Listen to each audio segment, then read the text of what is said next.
What is good, y'all? What is good? What's poppin'? My name is Mikey T, the movie star. What is poppin' with y'all? What is poppin'? Mikey T, the movie star, live tonight. Excuse me, I'm just getting everything set up for the stream. Got a couple things to talk about tonight. Let me just get myself together. Let some people pour in here. How's everybody doing tonight? Got to get my bearings together for tonight's show. This is your host. I am your host, Mikey T, the movie star, the most hated, yet anticipated. That's right, I'm back with a fury. What is poppin'? Baton Rouge, Louisiana is in the building.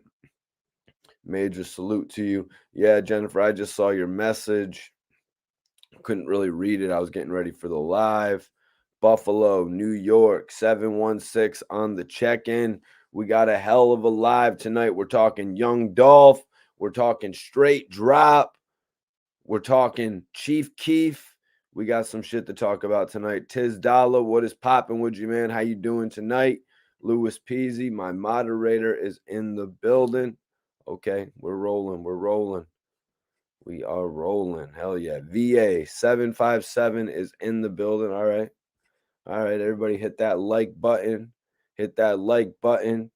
Share this video. Also, let me know what city you are checking in from. 716, Bono. 716 checking in. Rough Buff.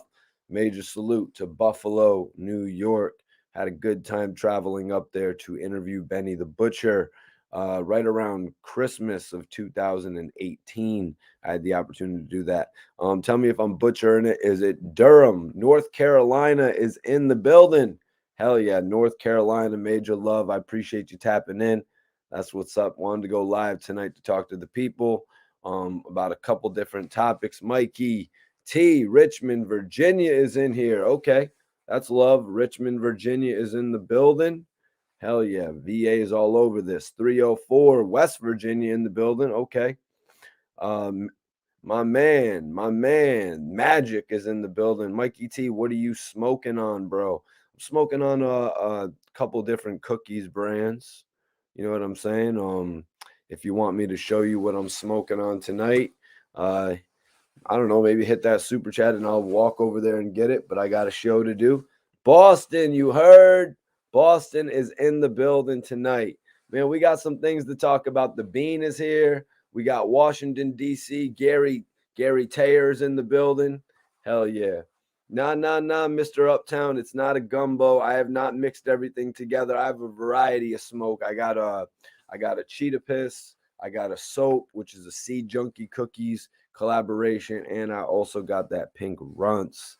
Hell yeah. Hell yeah. Uptown, Washington, D.C.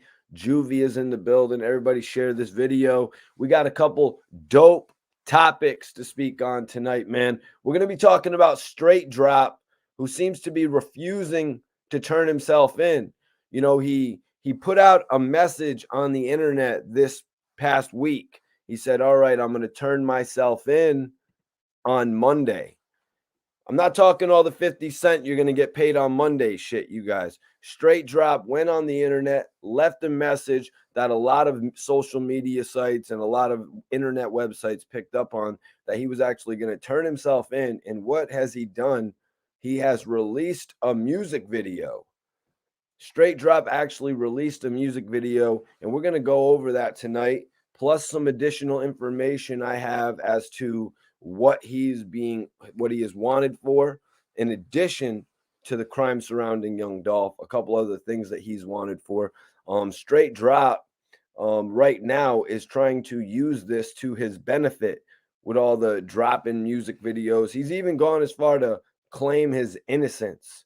Why do I say music videos? Because 5 days after Young Dolph's passing, he dropped a music video, you guys, where he was wearing the PRE chain. Geechee, it's tight, bro. Salute, man. Appreciate you for tapping in. Toronto is in the building. Toronto is in the building. Yep, that's what I'm saying, Juan. He dropped a music video today. Pretty much, he used everybody's buzz surrounding him turning himself in on Monday. He made everybody think about him coming Monday. All the blogs were reporting Straight Drop announces he's going to turn himself in Monday after the weekend. Here we are on Monday, and he actually has a new video on his page. We're going to get into it all, you guys. We're going to get into it all. Is he going to turn himself in this week? Is he going to get captured? We're going to have to wait and see. He said a couple things in this music video that was a little shaky. He said a couple things in this video that was a little shaky to me, you guys, but we're going to have to break it down, man. Mr. Uptown says Straight Drop is in Mexico. He was in Dallas getting his fake passport papers together, and he had about 300 grand on person. Word to mother, bro. We're gonna tap in and talk about all that because obviously, you know, when you film a music video or when you put something on the gram, you usually want to do it when you're no longer in that vicinity. You know what I'm saying? If you're filming a video in Virginia or if you're filming a video in Atlanta, for instance, where I believe is where he shot his most recent video, according to himself. But you know, if you are actually telling people where you are, like how people post on Instagram, usually a smart person would do that after the fact. So you are correct about that. Mr. Uptown also says, think about it. Who's going to turn themselves in and do life? Yeah, think about it. He was actually facing other charges. According to his own music video that came out back in July of 2021, so 6 months ago, this man was already on the run at that point of his life. Let's see. Hit that like button, Cortez. I appreciate you tapping in. We have a dope video to talk about. We're also going to be speaking about Chief Keef tonight, you guys. Chief Keef put out a message on his Twitter, and I want to read it. But also, I went in and checked out the music video. Well, it's not a video. There was a fan made video.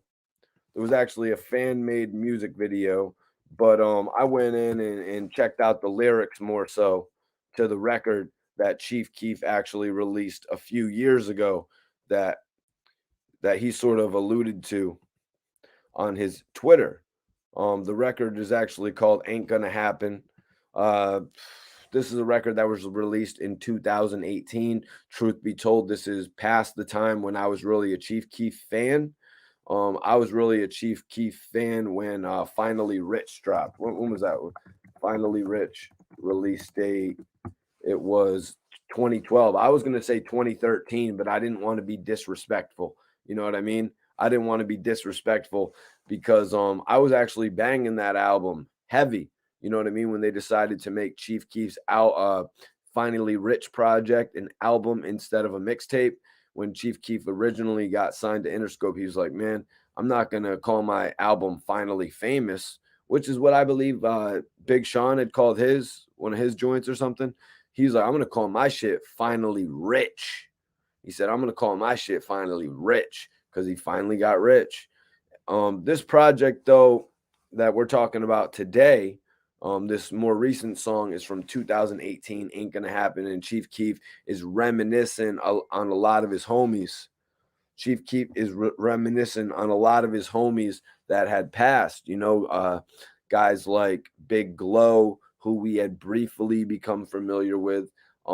It was alleged that Big Glow was actually with Interscope. Chief Keef used some of his pull. I don't want to say his last pull, you know what I mean? Because Chief Keef is the man. Chief Keef used some of his pull to actually get Big Glow a deal. Now, talking about other people like Fredo Santana, you know what I mean? Salute Fredo, because I've actually met him on one occasion, I want to say, when they were all out in Miami. He even got Fredo paid off of his debut album. I believe what I read, it was like $40,000. I mean, it's not the biggest bag, but Chief Keef made sure his homies could eat.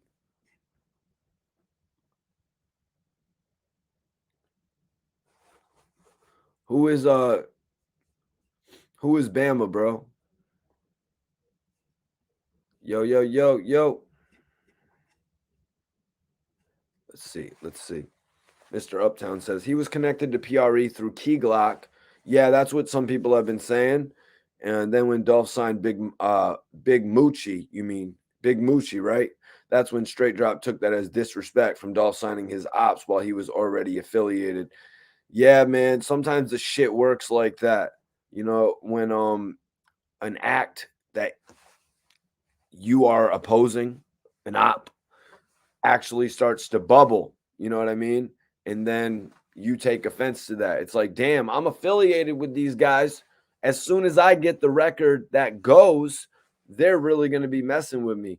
But, you know, just because sometimes you see it, sometimes you see labels sign an artist that actually aren't the best of friends. A lot of people do like to stay away from that, but you do see it sometimes.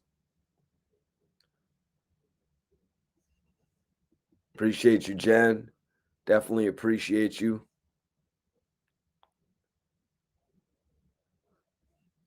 Oh shit, Alabama.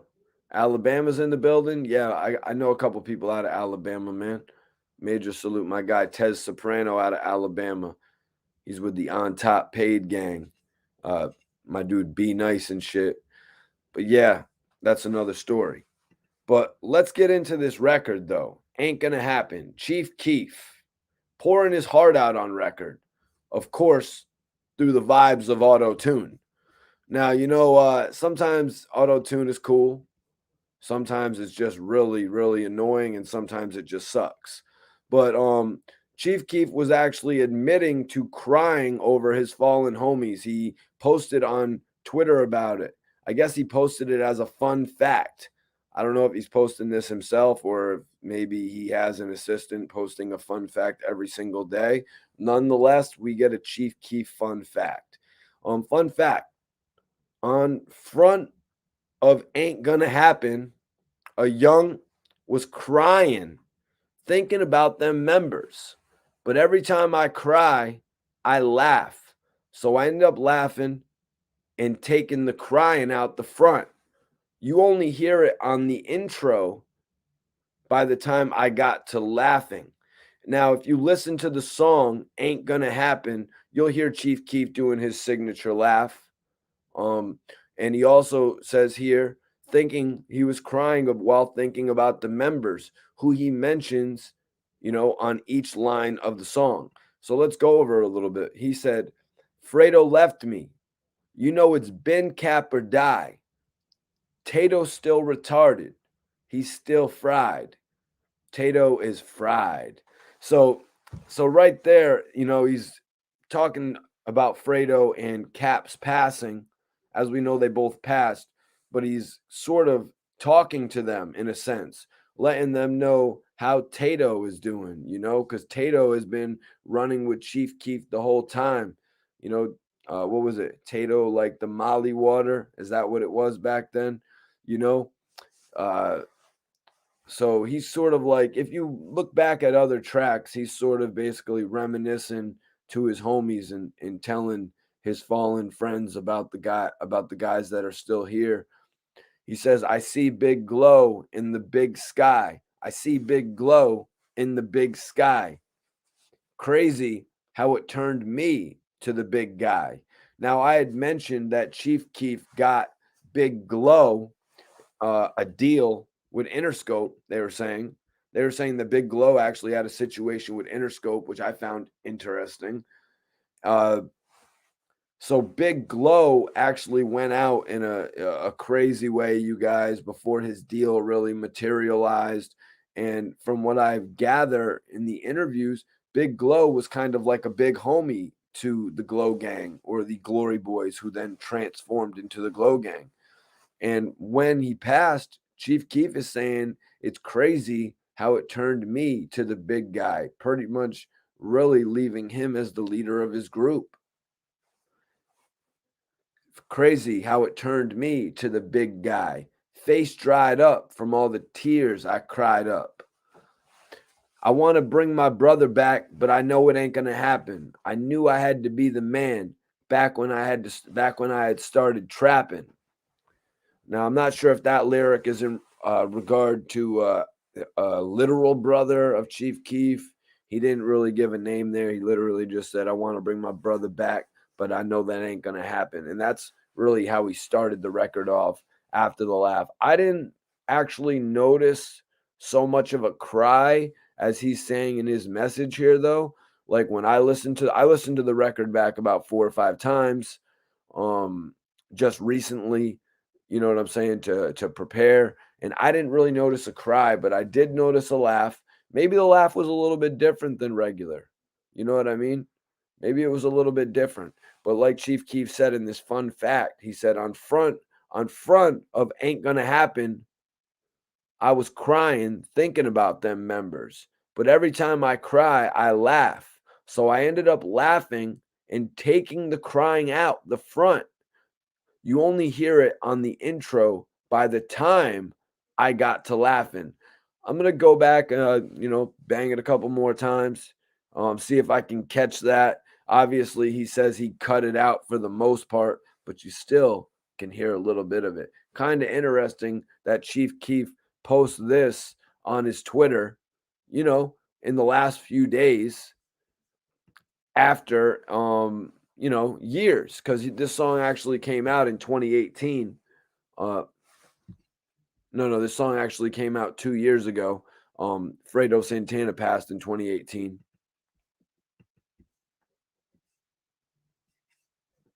Yeah, man, shit's crazy. Shit's crazy. Mr. Uptown says, Mikey T, have you heard the interview with the guy O Block Hood? Well, he admitted that. All right. Mikey T, the G. Oh, come on. Come on. Come on, WR. That's what we got to get into next. That's our next story. As we move on from this Chief Keef story, you see the guys that I really know that he mentioned was actually the Big Glow. I knew about Big Glow's story. I know about Cap a little bit. Cap had really started to move right before he got taken out, and that's really sad.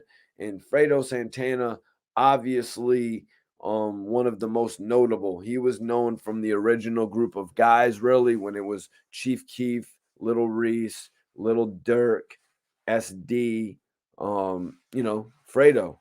Let me know if I'm missing anybody else, you guys. But I think that was really the core. And I had actually interviewed Lil Durk and SD. I had got to interview the both of them. But, I was a big fan of Fredo. And before his passing, he had really, in my eyes, begun to get everything together, like with his own Savage Life record. I believe it was called Savage Life Records. Um, and he even had a joint project. Was it called the Blood Brothers, or was it called the Savage Blood Brothers, or just the Savage Brothers? But he actually was really starting to get shit together. I could only imagine where he would be right now if he was still around with all the marijuana laws changing. Fredo in the marijuana game, that's a scary sight. You know what I'm saying? He would have really been destroying all the competition. He could even gave Burner some, you know what I mean? Him and Burner really could have fused together and done some big things. Chief Keef Strand presented by Fredo and Burner, you know what I mean? Damn. What's going on with your cat? How you doing? What's going on with you? Brown Girl 420. Are you following me on Instagram? If not, shoot me a follow. I'll follow you back.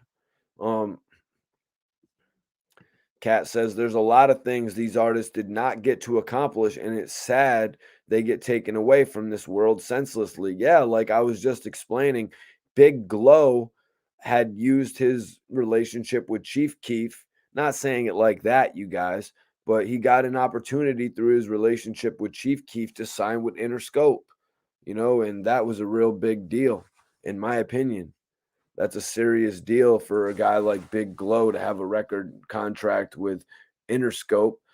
Same with Fredo Santana to be able to move his label with the help of these other guys like Lil Reese and Lil Durk and Chief Keef himself. Keeping my faith. Appreciate you for tapping in tonight. We got a couple topics. I'm the host, Mikey T, the movie star. I don't know if you've been in tune with the channel for a minute, but I've been doing interviews since about 2009, and I've been coming on here since 2020, the pandemic and all, and just giving my take, reporting hip hop news, giving my take on it. Also, still bringing artist interviews to the forefront. You know, I had to release my past interview with Tiffy Bay, free Tiffy Bay. We were talking about it last night on the podcast with the guys, Twiz, Bond Simmons, and Rosewood. So I felt it was necessary just to release the full interview so everybody could get a better idea of what we were talking about. Tanya, appreciate you for tapping in tonight. Major salute. Yeah, Mr. Uptown says, "Hey Mikey T, I'm not hating, but Little Reese's music is super trash, bro. Garbage can." Tell me, Mr. Uptown, had Little Reese been signed to a major label when he started to go with when they initially blew up? Because I know Def Jam grabbed Little Durk ASAP. Interscope ended up signing Chief Keef. I can't remember what label signed Little Reese, or maybe if he stayed independent. He did have a record that was remixed by Drake and Rick Ross, so he was getting a lot of independent money, man. And he says that Little Reese's music isn't really that good. Now let's talk about that. You know, right now, Little Reese's music has totally been hindered because of the fact that his voice has been changed because of what happened to him getting hit in the neck.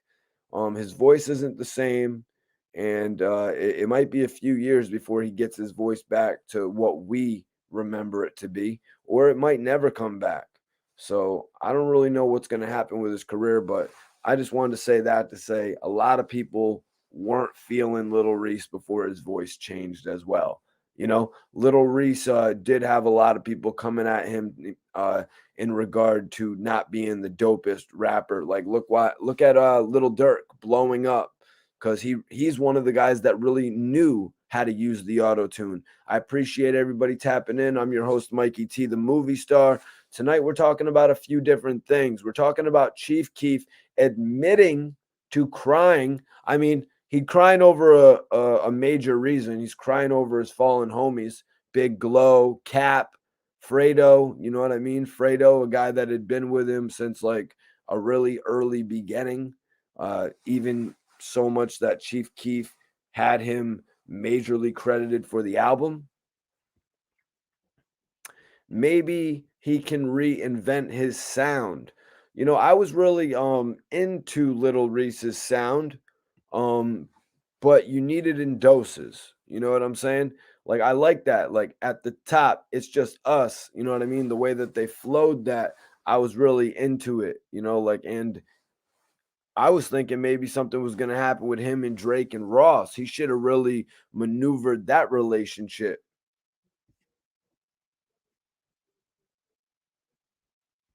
Thanks, man. I really appreciate that, man. And you're rooting for me all the way, and I'm grinding every single day.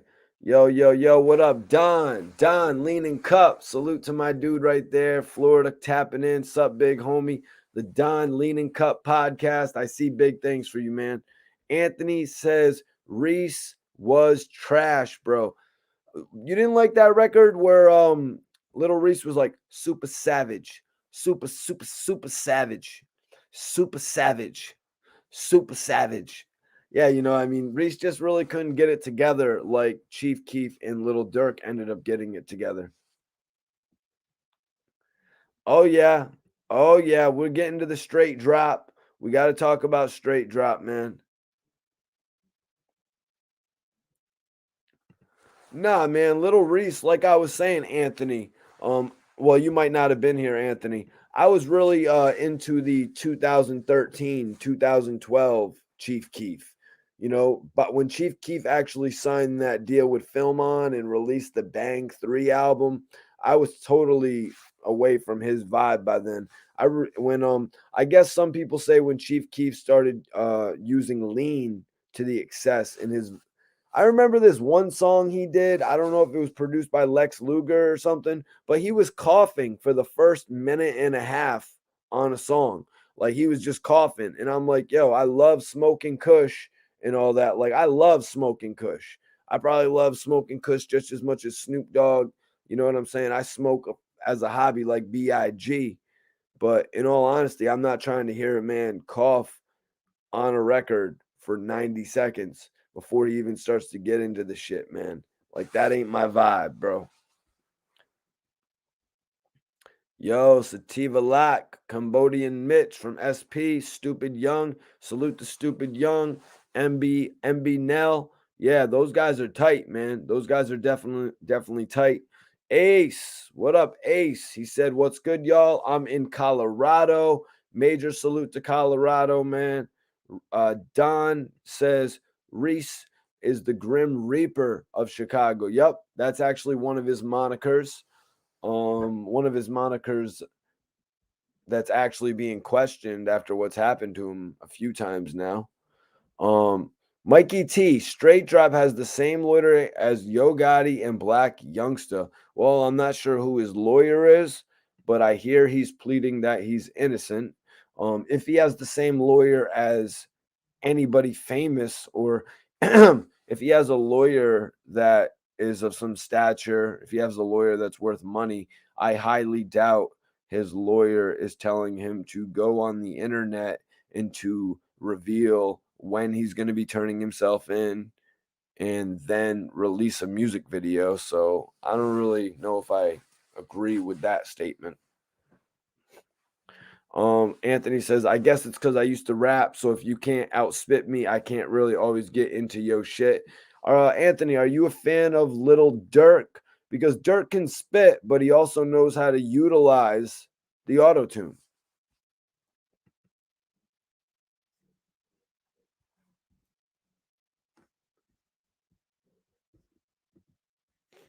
What, Mikey? What you thinking about this new shit? What new shit you talking about, Juan? What new shit you talking about? So let's get to this, man. Let's get to this. Straight Drop, right? Straight Drop planned on turning himself in on Monday, right? Straight Drop took to the internet. He said he was going to turn himself in on Monday. He did it for the clout, in my opinion. He really did. He did it so he could get 1,000,000 views or something like that. So he could generate some hype, you know. But what did he do this coming Monday, you guys? Straight Drop actually released a music video. He actually released a music video called Trackhawk. That's what it's called, right, you guys? Trackhawk. And we're going to get into this lyric in just a second, a few of the lyrics in just a second. But I just want to say it's pretty evident to me that he manipulated all of the people that he could, you know what I mean? As many people as he could, in getting us all to think that he was going to turn himself in, and then he released this music video. Gary Taylor says, if Straight Drop is smart, he would get rid of his phone. Interesting. I mean, I imagine he has gotten rid of his phone several times at this point. But also, I want to say, if Straight Drop was smart, he wouldn't be telling people his whereabouts. He wouldn't be telling his location. And in some of these lyrics, he's actually snitching on himself. Straight Drop, had some interesting lyrics here where he actually compared himself to 50 Cent. That really caught me in, I guess you would say, the hook, saying, round table with some bosses, sipping wok. I'm not no coffin. Trying to get rich or die trying. Leave me with 50 in my coffin. You know, trying to get rich or die trying. How does going after Young Dolph enable you to get rich? You've just thrown away your whole life in reality. You know, you really just threw away your whole life by going at such a public figure when so many people know that you have public issues with people in his camp. I mean, days after Dolph's passing, you released a music video that might have went under some people's radar because a lot of people don't know who you are.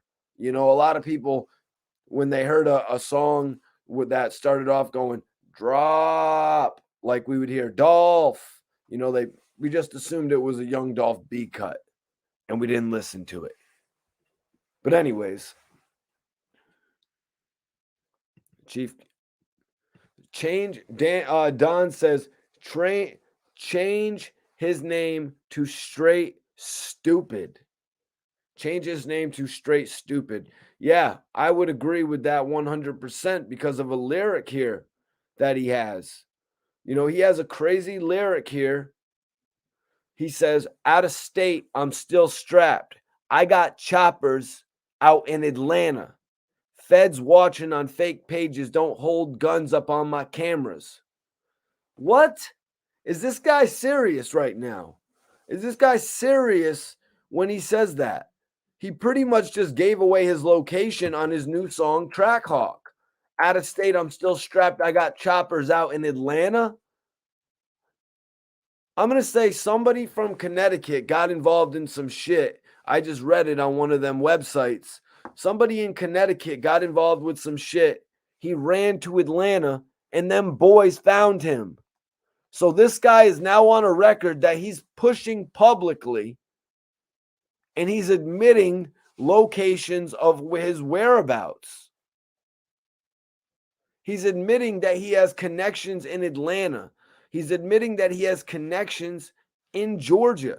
I really don't get the intelligence of this rapper, but you know what? He doesn't have intelligence because this dude had 100,000 views on a video in July of 2021.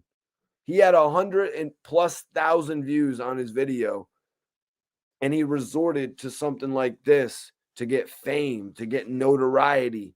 He obviously didn't pull up on Young Dolph at the cookie shop, at the bakery, because he was in fear of his life. You don't pull up on somebody else when you're in fear of your life. New York, New York. Well, I mean,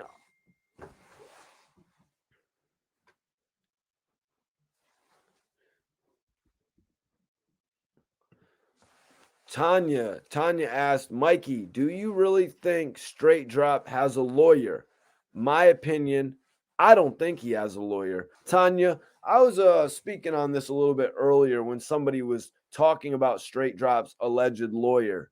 If you have a lawyer in a case like this, or in a previous case where we're going to get into his cases in just a second, everybody share this video. We're going to get into his cases in just a second.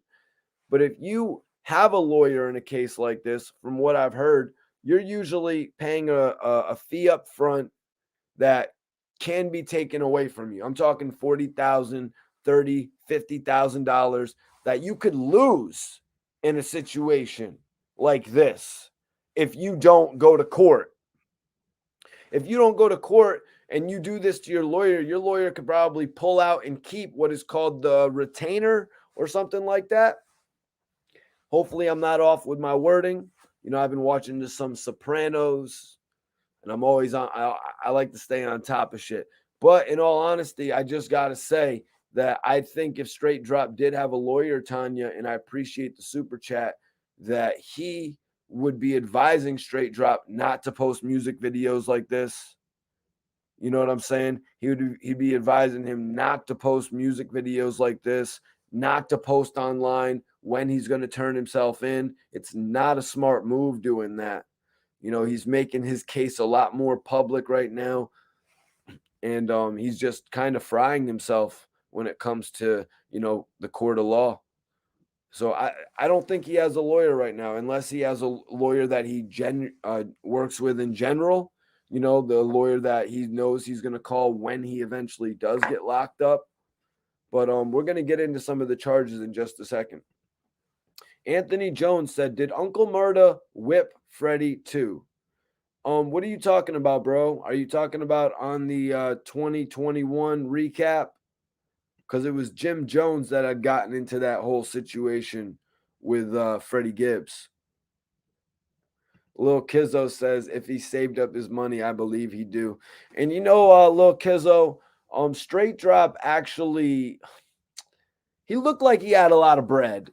he looked like he had a lot of bread in his videos. He had his car rentals. He had his Gucci outfit, from the pants matching the shoes. I mean, damn, who wouldn't want the Gucci outfit with the pants matching the shoes? Well, there's some things I wouldn't do to get the Gucci pants with the matching shoes. If you know what I'm talking about, straight drop. There's some things you don't have to do to get the Gucci pants with the matching shoes. You just sealed your fate, straight drop. You really sealed your fate. You destroyed your own career when you did this.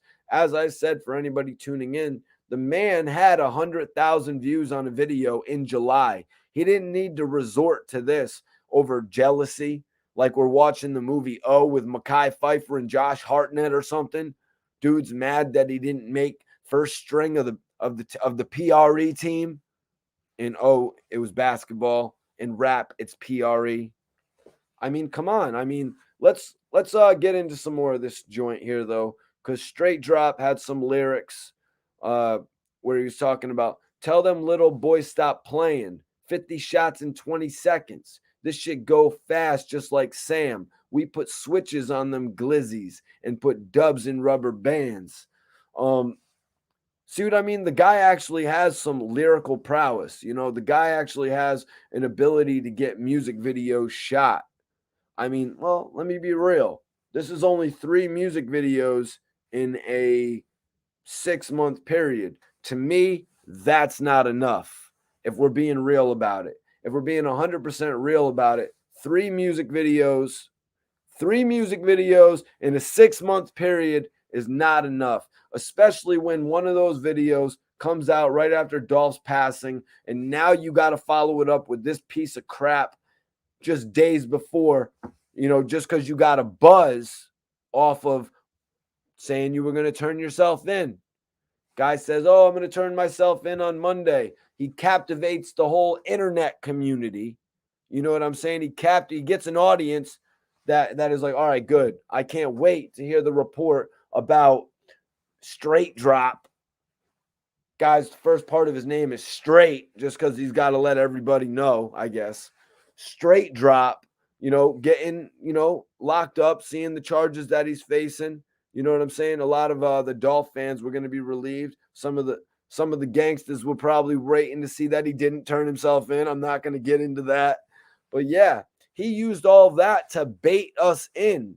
Straight Drop has used all of that to bait us in as an audience. You know what I'm saying? Like, that's not reputable at all. That's not credible.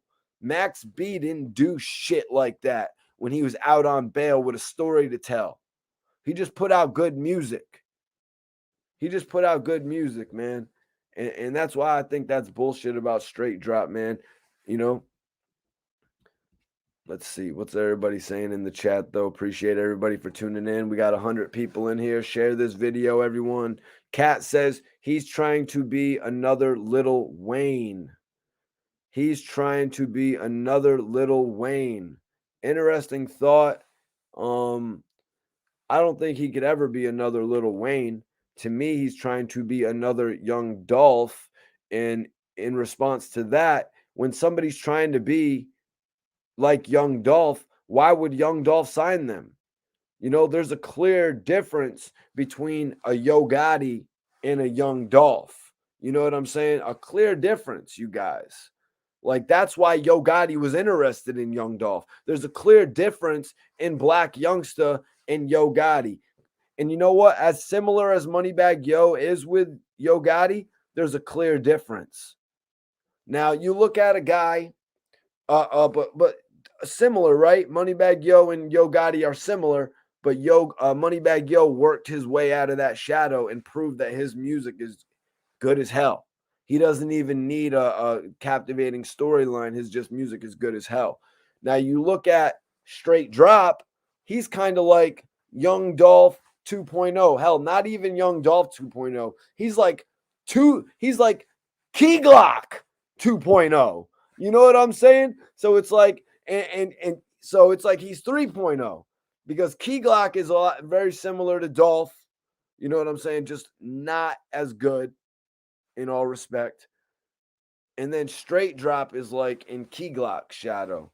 I'm just being real. No, I'm just saying, man. I'm just saying. I was just throwing Max B's name out there, bro. Max B was actually waiting on a trial, going to trial over charges, and he didn't do any bullshit tactics. You know what I mean? He did shows. Max B made music. Max B linked up with DJs and made noise and eventually got played on the radio. You know, he didn't go do bullshit tactics, you know, every day talking about, yo, I'm going to jail for life. He didn't do that. He did a couple interviews like with Doggy Diamonds and shit, and he charged for some other interviews and shit like that, but he let the music speak for itself. Couple songs were like, I never want to go back in there. Nah, Straight Drop is definitely not 43. I don't think, Tanya. Straight Drop is definitely not 43. No, he's 23. He's 23. Tanya. Yeah, that's what the report said. Yeah, Juan says, dude is just a clown, but I'm but Ma said you can always learn something from Wando. Shit is sad. Yeah, man. Yeah, man. There's another lyric that we're gonna address in here in regard to that one. So please stick around, bro. Yo, nutso bags. You's a wild bull, huh, man? You was a wild bull. Mikey T, what's up? What's up? Nafaro, which one, man? Are you talking about? I had to grab it, man, because you know 2021 or 2021 was actually the 30th year anniversary of Death Row. You know what I'm saying? The fuck is this?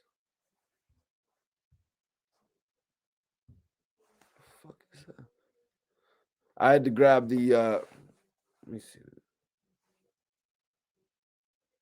What are you calling me for? Sorry about that, you guys. That Death Row poster. I appreciate you. Danny Gray says Straight Drop is in O Block hiding. Well, he just gave the feds a clear indication of where he could be, you know, saying out of state, I'm still strapped. I got choppers out Atlanta. Feds watching on fake pages, don't hold guns up on my camera. I don't know why he's using that lyric, but you know what? Straight Drop is claiming he's innocent. Straight Drop is claiming he's innocent. I don't want to hear him claiming it was self-defense. I mean, you ran up on a dude at a bakery, man. You know what I'm saying? You ran up on a dude at a bakery, my G. Don't ever run up on me at a bakery while I'm trying to get some baked goods, man. Put some respect on everybody's everyday life.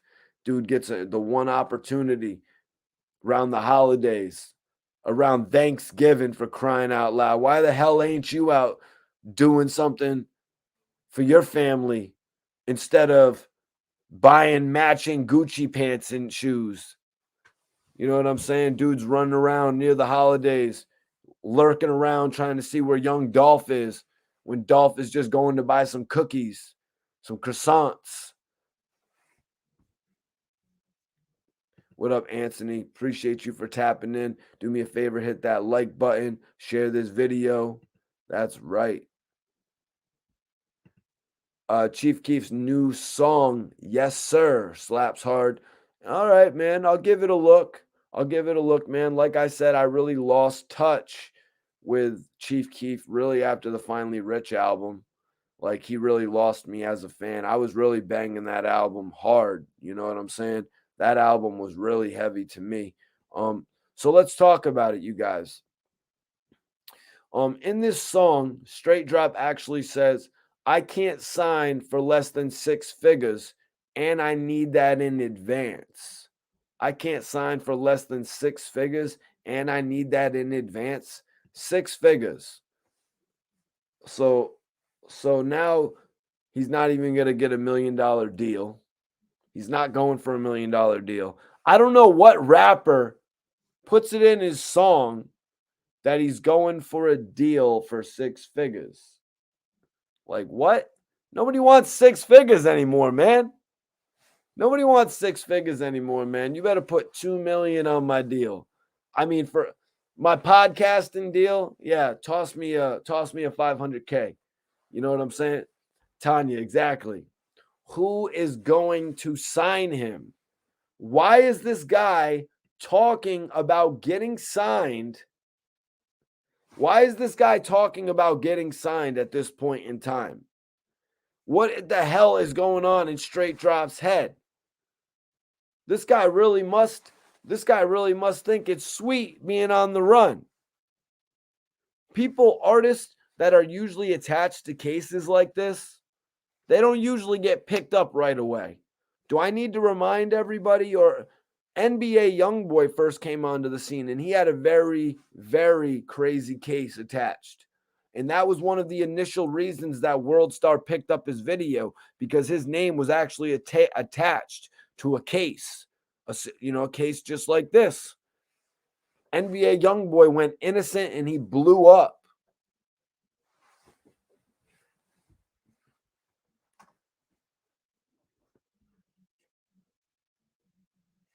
Damn. Jennifer says Young Dolph was on his way to give out turkeys to the community. That is heartless, no respect. And they still ended up giving out those turkeys, Jennifer. They still ended up doing a performance at the Rolling Loud in memory of Dolph. So, they carried on a few things in Dolph's honor, sort of trying to follow in the footsteps in the direction that Dolph wanted to go, that they knew in the from what his schedule was. They really wanted to try and follow in his footsteps of what he actually wanted to do.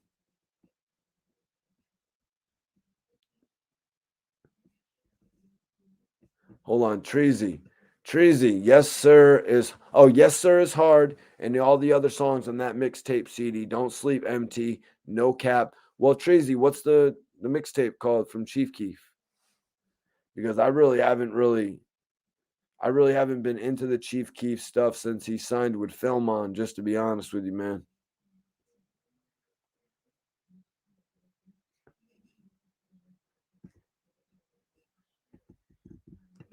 He meant who's gonna book him. Yeah. Who's going to book him? Because that's the question I'm asking. Who would sign Straight Drop at this point? I mean, come on. There were rumors about 50 Cent signing Max B. There were rumors about 50 Cent signing Max B to the tune of $4 million. But this guy's talking about six figures. Like, come on. Don't make me laugh, man. Don't make me laugh. Straight Drop has pretty much sealed his own fate in this song, man. But I don't think he's going to be getting signed based off of this. I think he's going to be blacklisted from the music industry. I think he's going to be black labeled from the music industry, in all honesty, guys. He had a lyric. Now, if my man is still in here, he said something about this earlier. So in the trap, no, that ain't the lyric. Ain't no man get up on me, that's too close to dying. That's a lyric that Straight Drop said. Ain't no man get up on me, that's too close to dying. Now, when the reports surfaced of a suspect, and it was revealed to be this 23-year-old cat, I was like, who is this guy? Is it a crazed fan? Sometimes in celebrity cases, it is just a random crazed fan. In some cases, it ends up being somebody that was right behind them, standing right behind them, literally in one of their associates' crews. Sometimes it ends up being that type of situation. So, in saying that, with this lyric, ain't no man get up on me, that's too close to dying. What Straight Drop is saying there to me is that Young Dolph was letting people get around him that really had nothing left to live for, y'all. You know what I'm saying? A guy like Straight Drop was already on the run. Straight Drop really had nothing to live for. Or, I mean, You know, when you're running around doing crazy shit like this, it shows how little regard that you actually have for your life. And Young Dolph let somebody this reckless get around him. And sometimes when you get around a snake, sometimes when you get around a rattlesnake, you're going to get burned. That's just my interpretation of the lyric. Wow, Danny Gray says it. Danny Gray says it. Black Youngster is a clown and he would sign him ASAP. Juan says it as well. Heavy Camp would sign him to the Heavy Camp would sign him to the Black Youngster label. That's an interesting note, man. But I will bring this up. Black Youngster had signed somebody to Heavy Camp at one point where he brought a whole bag of money. You know, it was like a plastic bag from the grocery store full of money, you guys. Threw it all on the car. You all probably remember the video. Where is that artist now? Where's that artist now? Like, come on. Like, did he really sign him? Like, what was going on there? So, would Black Youngster sign Straight Drop? That doesn't even cross my mind, you guys. And I think about this shit all day. You know what I mean? I sit around and think about hip hop is my life. And that didn't even cross my mind. You know, if we thought that Yo Gotti had to have a talk with Black Youngster over the video for I'm Assuming, can you imagine the talk he would have with Black Youngster if he signed Straight Drop right now? For crying out loud, Yo Gotti pushed back his double album because of everything going on with Straight Drop right now and Young Dolph.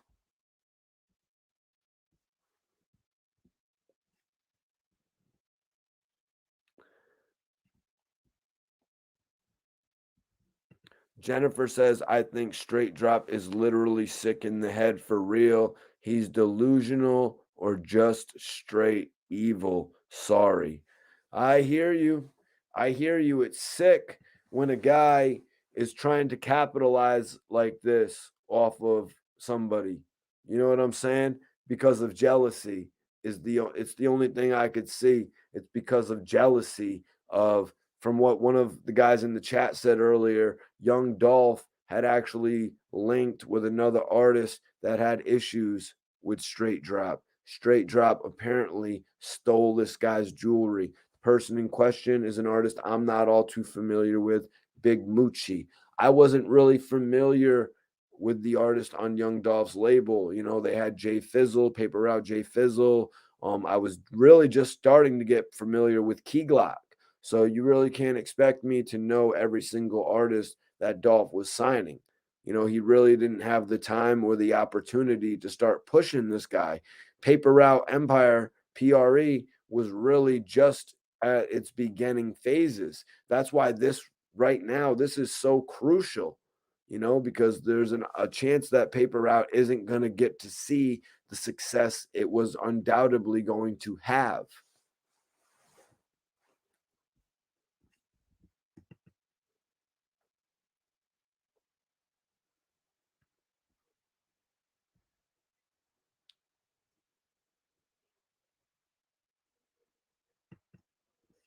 But let me get to the next part, you guys. So the hook of the song that we're talking about is from Straight Drop. Is the record that we're talking about is called Trackhawk, and the hook on that song is actually it goes like this. The hook actually goes like this. In the trap, I'm serving off and running shit up. Ain't no walking when we slide. It's SRT. Track something down, we get to hawking. Track something down, we get to hawking. No walking when we slide. It's SRT. Track something down, we get to hawking. This dude really put himself in a position on this record, you guys. Some of these lyrics, it's like, come on, couldn't you have just done a second take rather than incriminate yourself on some of these records? I didn't know about that, Juan. I didn't know about that. that was actually the guy who was involved with that whole situation.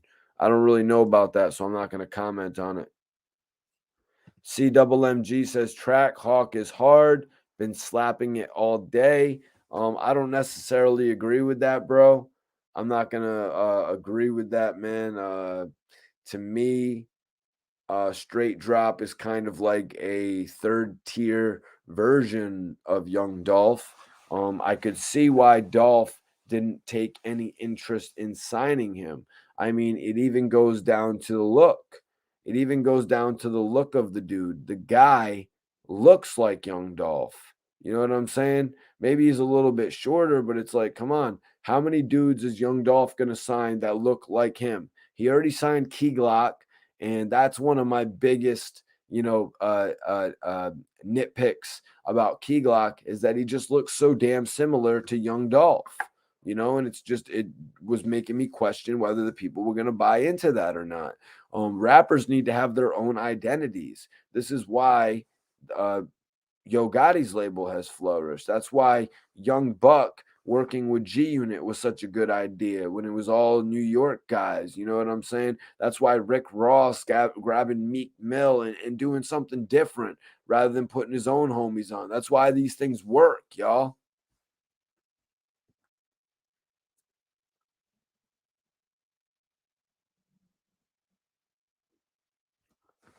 But let me light up, y'all. What's everybody smoking on tonight? I know there's a lot more people in here right now, so let's talk Chief Keef, guys. Chief Keef released a song in ode to his homies. Oh, but hold on. I had some more information here on Straight Drop as far as what he had been charged with, etc. Guy drops his music video after telling everybody on the internet that he was going to turn himself in. So, yeah, he's 23. He's 23 years old. He's 5'8", 190 pounds. So he's about the same weight as Logan Paul. But he's 5'8", so he's about my height, but he's about Logan Paul's weight. I only know that because I was looking up the weight difference between Logan Paul and Floyd Mayweather.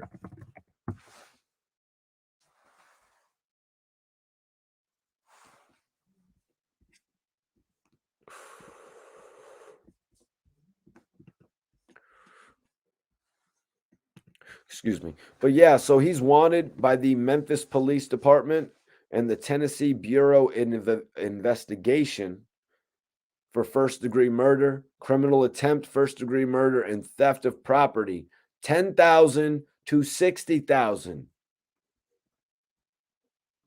So guys, I had a lot of questions. I had a lot of questions of where he got all this money he was flashing. But he is being charged here with theft of property, 10,000 to 60,000. I'm not sure what he stole. But he could have stole something and sold something, and that's how he got his big guap to, flex out with, to run down to Atlanta with. Because in the record, this guy admits that he has ties to Atlanta. What kind of a dude goes on a record that the feds are watching right now? He said it in the record too. The feds are watching on fake pages, so put down the guns up on my camera. You know what I'm saying? Who the hell does that? And then he labels an area that he frequents. Are you kidding me right now? Now they know everywhere in Atlanta that you be, bro. You better take your ass to Kansas now. Yeah. Yeah, Tanya, the lyric. I read it. What up, Iceberg? Appreciate you tapping in, brother. The clout chasing of this era is something else. Let me drop a music video while on the run for a murder warrant in these matching Gucci lugs and pants. Exactly. That's about a tenth of a lawyer payment right there. You know what I'm saying? That's a tenth of a lawyer payment right there. But he's got some shit he's saying on this record that just makes me think, this guy just has no regard. He really doesn't have any regard for human life, y'all. Well, he obviously doesn't have any regard for human life. So the lyric was actually, out of state, I'm still strapped. I got choppers out in Atlanta. Feds watching on fake pages, don't hold guns up on my cameras.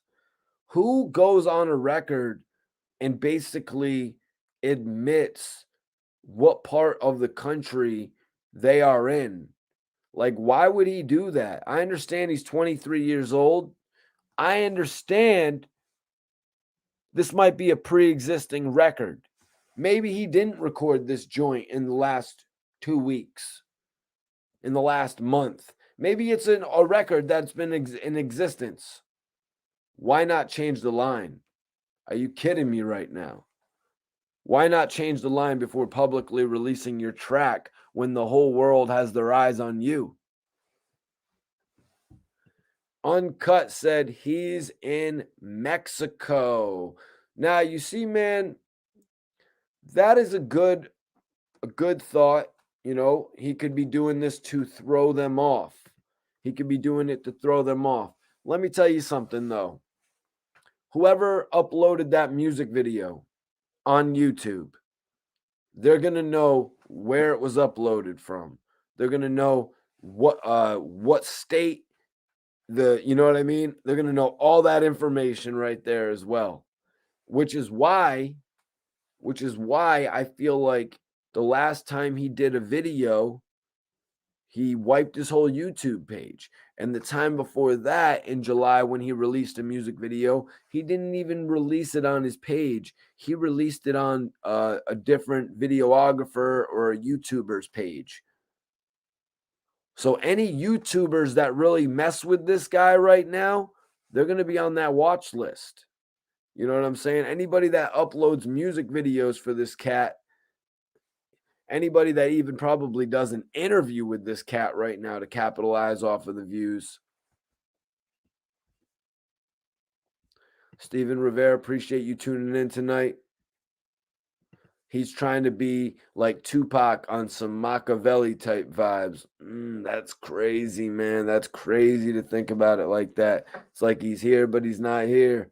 Chris, what's poppin'? Mikey T, the movie star. Was good, man. Free AR Rab and Dark Low. C Murder. Free Rollo. Rollo actually has a court date in 2 months and 5 days. So that's a blessing. Rollo's actually going to be able to step foot in the courtroom. And honestly, I hope he gets his date. I hope he gets his date to come home on that occurrence,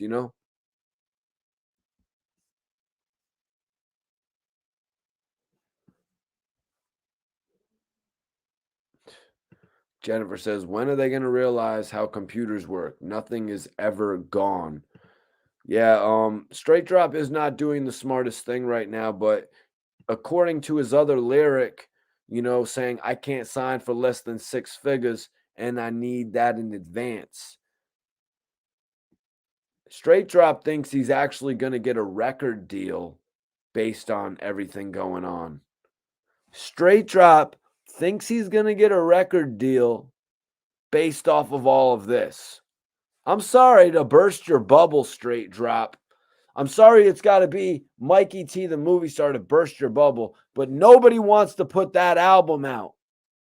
Nobody wants to go triple wood. Nobody wants to go triple plastic putting out your album. What's it going to be called? Less than the King of Memphis? Wish I was the King of Memphis?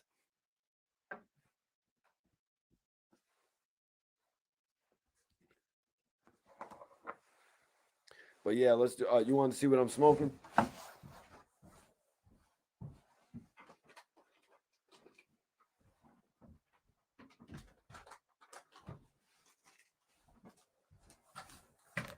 Sorry about that, y'all. Now you guys know I usually smoke out of Dutchess. And I'm smoking on that soap, which is a Seed Junkie mints. It's a cookies collaboration. Shit's dope. Shit is dope. Loved it. It's cool. It has a really good taste to it. Everybody in the chat, let me know what you're smoking on, though. I also got this right here, this cheetah piss. Shit is dope. Really like it. And then I got one more, you guys. One that you're all probably very familiar with. One that you're all probably very familiar with.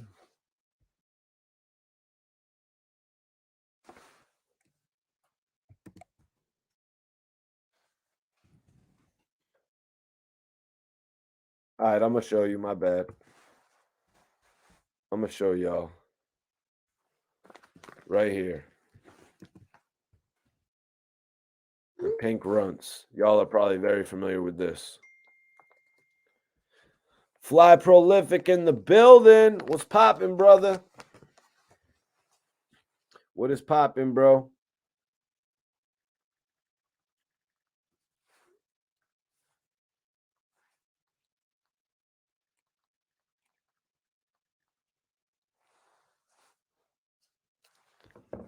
Mikey T, what up, my guy? That's Fly Prolific. That's one of my moderators showing some love, y'all. What's everybody smoking right now? Oh, hold on one second. Trezzy 247 talking about Straight Drop. He wants to be like Pooh Shiesty and Big 30. Try again, buddy. Lame as hell. Try again, buddy. Lame as hell. Damn right, Trezzy. I appreciate you saying that, man. I wasn't even thinking about this. This guy wants to be like Fujiano. He wants to be like Pooh Shiesty. He wants to be like the 1017 boys. Yo, you just did something that is going to make Gucci Man never, ever want to have a conversation with you. You just did something that is going to leave a bad taste in the mouth of millions of people, man. You just assassinated your own character. Kat says a record deal of how many years we'll be doing behind bars, and that will be more than 6 figures. He'll be getting a record number deal of maybe life in prison. Yeah, he's talking about he wants to sign a record deal and he wants his advance. He wants his advance. Of course he wants his advance so he can blow it and then not give anybody back anything off of it. It's like, come on, bro.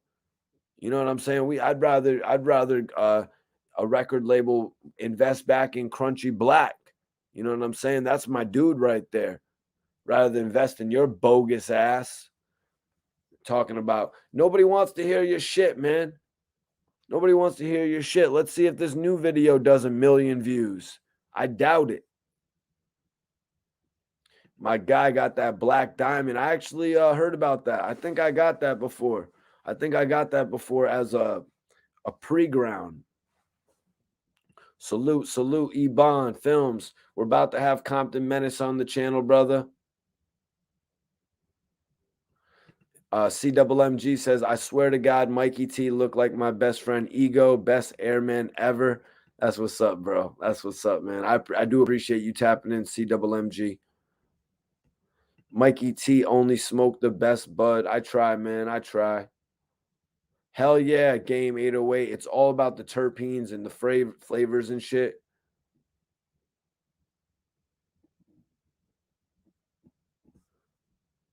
It's all about 1017. Roman is trying to cheat on his girl tonight. He might accomplish that. Danny Gray says he's going to sign to Suge Knight when he meets him in there. Yeah, I'm a big Sour Diesel guy. What's everybody smoking? Hold on, let me light back up. What am I even talking about? This is Mikey T, the movie star. I am your host, guys. I am your host. You know what they say, Mikey T, the most hated yet anticipated.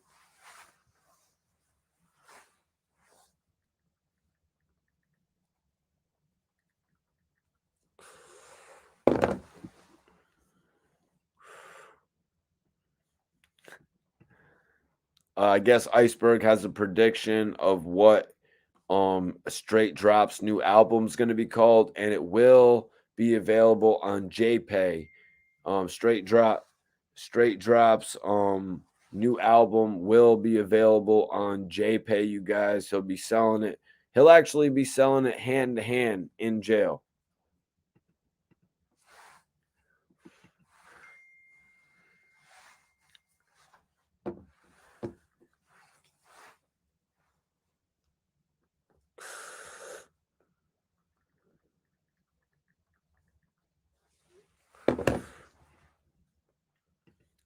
Dolph, man, screw that dude for what he did to Dolph, man. Young Dolph was a superstar, man. Young Dolph was a superstar. You knew it when he walked into a room. I met Dolph on a couple occasions. You know what I'm saying? This dude straight dropped. You couldn't pick him out of a room. You couldn't pick him out of a group. Young Dolph enters the room. You see a star walk in.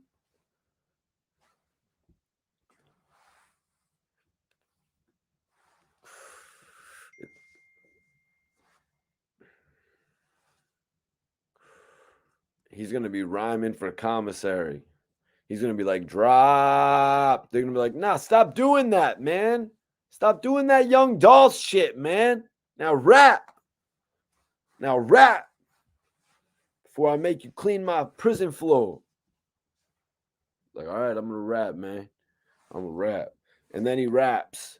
And then he raps and he says shit like this, trying to talk about 50 Cent in his raps, talking about round table with some bosses sipping wok. I'm not no coffin, trying to get rich or die trying. Leave me with 50 in my coffin. Leave you with 50 in your coffin? Bro, you're going to need that 50 to pay for your lawyer in this case. Oh, actually, this dude doesn't even want a lawyer in this case. We know how some of these dudes do. They just like to spend up all the bread while they're outside because they think it's over for them. You know what I'm saying? That happens in a lot of cases. They just be spending up all the bread when they're on the outside.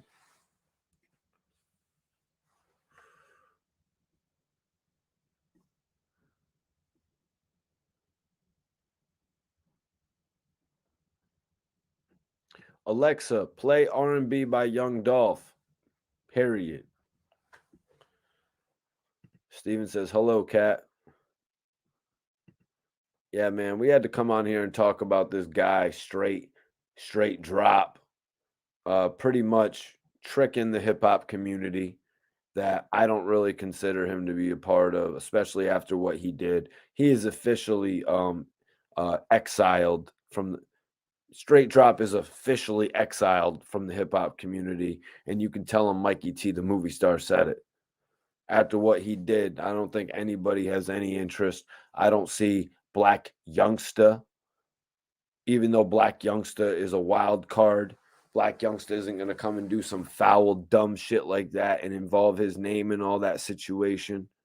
I don't see any record label finding any interest in producing an album from this kid. This 23-year-old kid who was 16 years old, 15 years old when I first met Young Dolph in 2013 after Dolph released Preach and Rick Ross and Young Jeezy dropped on it. Hell, take it back a little bit further when he was on the Barter 6.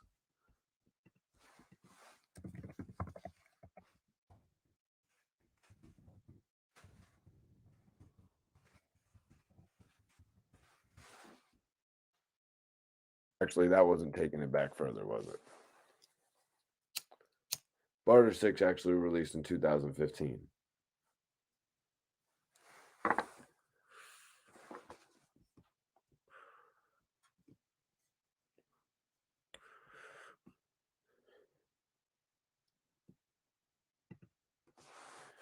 Trezzy says he has the right name. Straight drop it in the trash. Dumpster Juice would have been a better pick. Dumpster Juice. Yep. Yep. Exactly.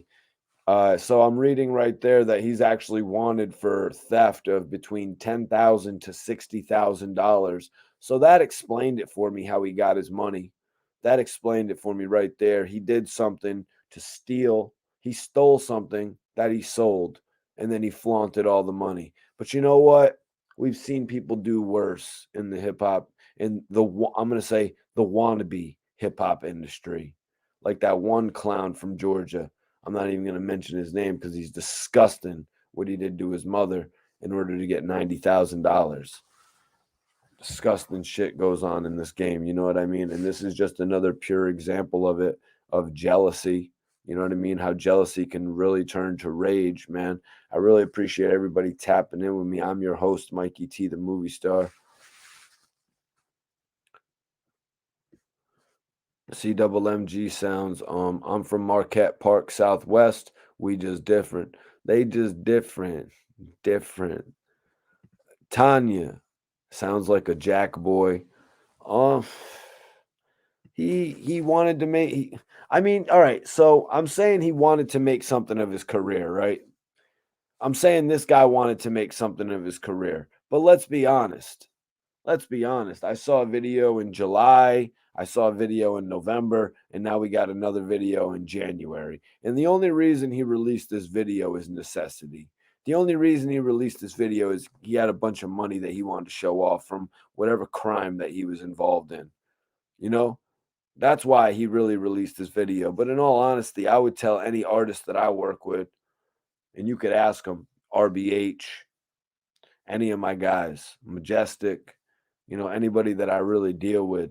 Like if they were only releasing 3 music videos in a 6-month time period, I would actually look at that as them not doing too much work at all.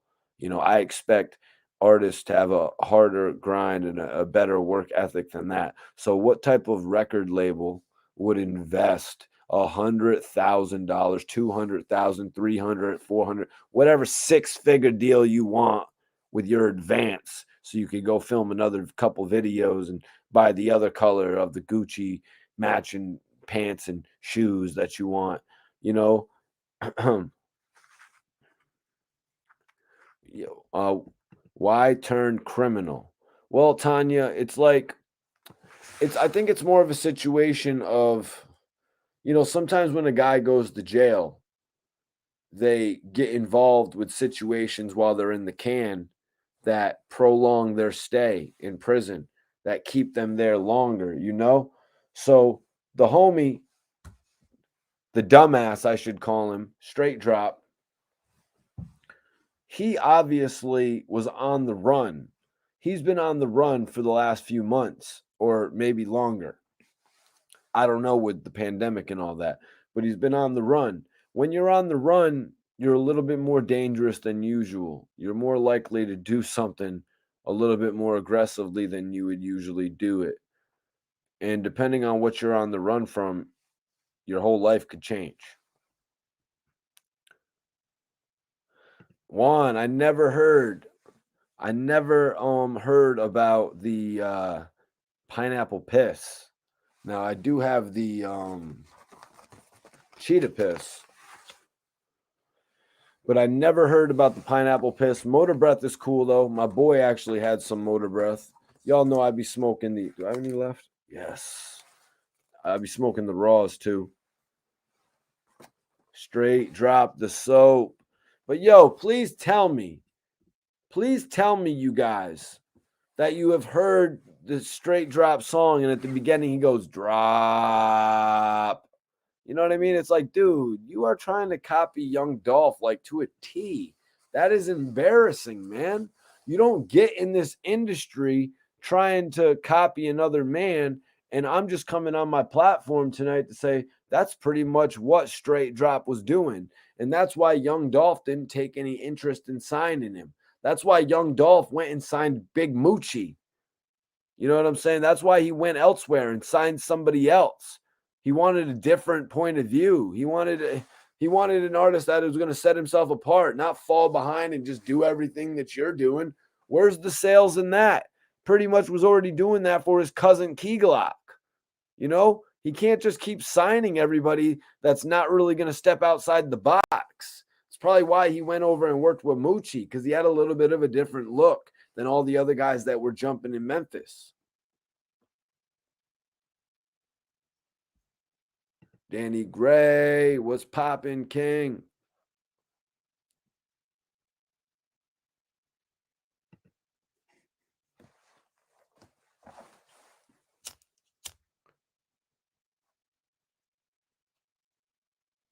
Blueberry muffin? I never really heard of blueberry muffin, but I love blueberry bud though. I just had some blueberry pie in the last few weeks. Yep, I just had blueberry pie in the last few weeks. I didn't really like it though. I usually stick to cookies and shit. Probably gonna have to go re-up. I'm hoping not tomorrow. I'm hoping I could wait till the next day. But it is what it is, man. You know what I'm saying? I'm a big smoker. I love to smoke.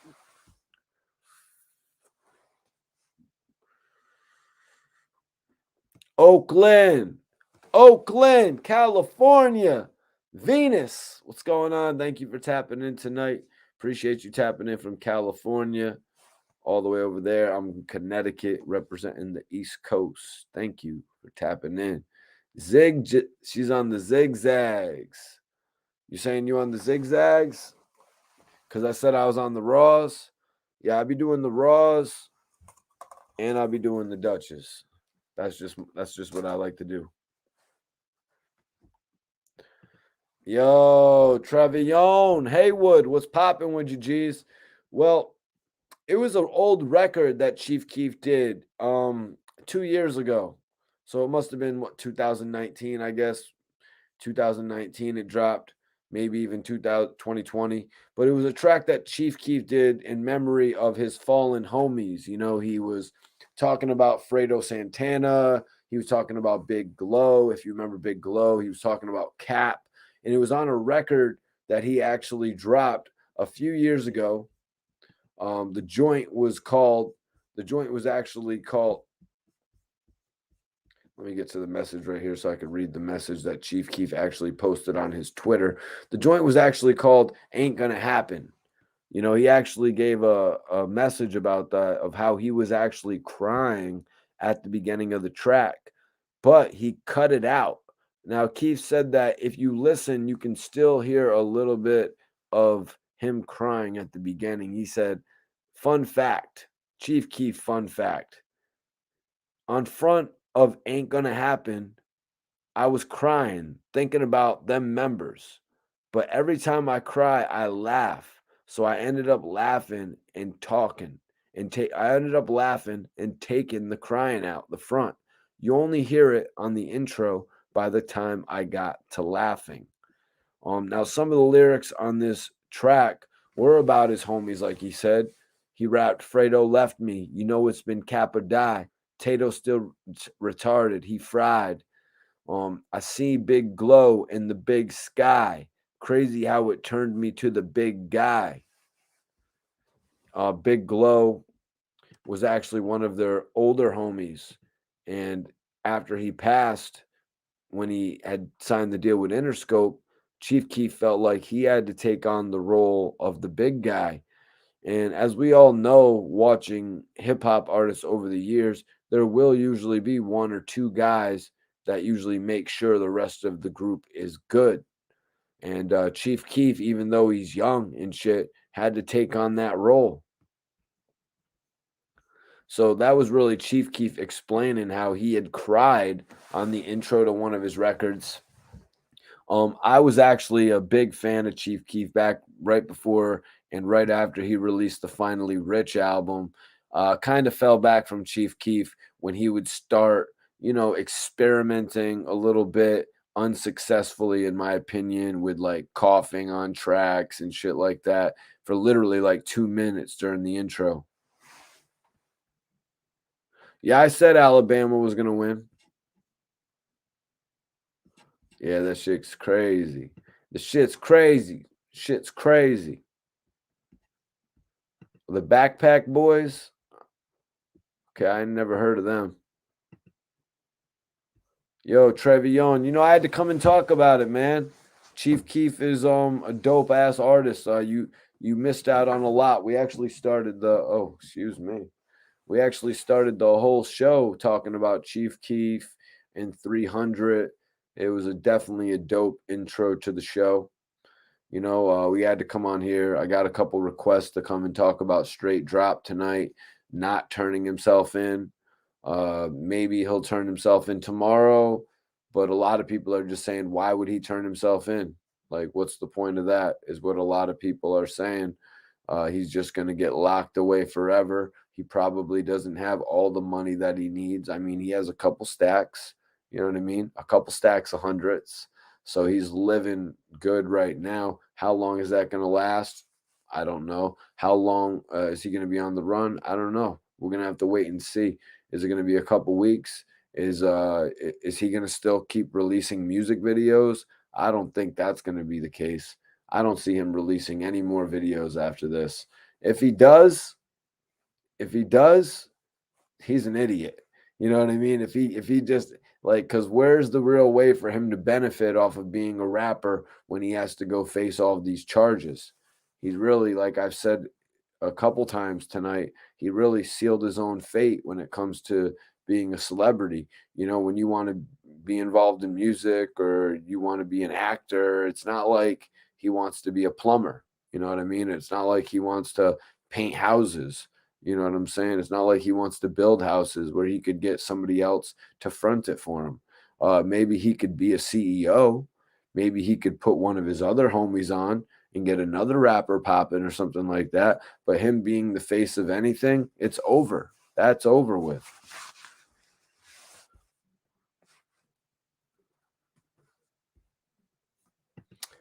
Danny Gray said Chief Keef starting the whole drill music machine. That's spreading. I don't know about all that, man. We don't be touching on that crazy ass shit on here. Trayvon says facts. If he keeps rapping, he's gonna get caught. Yeah, he's really moving ass backwards. You know what I mean? I really don't understand his game plan in all of this, especially with the lyrics talking about I want 100 and I want six figures and I want it in advance. Like it's like, come on, man. It's like, what are you even talking about, man? No, you think Leo Cohen, you think L.A. Reid, you think Sylvia Rhone, you think 50 Cent, you think Puff Daddy, you think Rick Ross, you think these guys are going to come and sign you? No, they're not going to come and sign you when you're on the run. That would be a stupid business move on their part. That'd be a very stupid business move on their part to come and sign you right now. You've gotten yourself in a lot of trouble. And you want to know what? For everybody saying that he's going to beat it, for himself saying he's going to beat it, he's going to still have this attached to him. He's still going to have this attached to him. Because if he was one of the guys there, if he didn't actually pull any triggers, but he was still one of the guys there, he's still attached to it. Nobody is going to forgive him for being involved with taking Young Dolph away from us. None of the friends, none of the associates, none of the fans. So his career is over, you guys. We'll see how many views he does on this music video. It's probably going to be out of people just wanting to look. I mean, the last video did over 300,000 views. Mark says free publicity. Mark, it is certainly not free publicity. This publicity that Straight Drop is getting is the publicity that is going to be the end of him. This publicity is going to be the last bits that we really ever hear of Straight Drop. You know, he's really done himself in, you know, with this news story that he had to, you know, pull up at the bakery to get, you know, and now he's pushing it a step further. Like he didn't have to do all this. I see the video he released back in July. He was doing some views back then. He didn't need to go to this ultimate extreme just to get this publicity, man. It really doesn't make any sense what he did. You know, it doesn't make any sense for himself. 23-year-old kid threw his whole life away. He's not. He has to do time regardless for his federal supervision violation. Yeah, that came with it as well.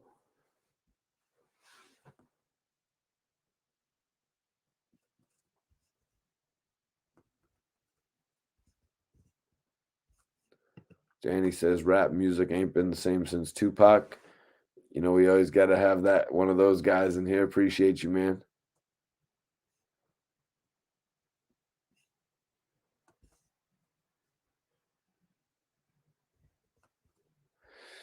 Well, Trev, there was actually a picture that circulated on the internet of Young Dolph, and the dude was apparently standing right behind him. I saw a couple different blogs like Say Cheese actually circled his picture, or maybe they just threw it up and somebody else did it.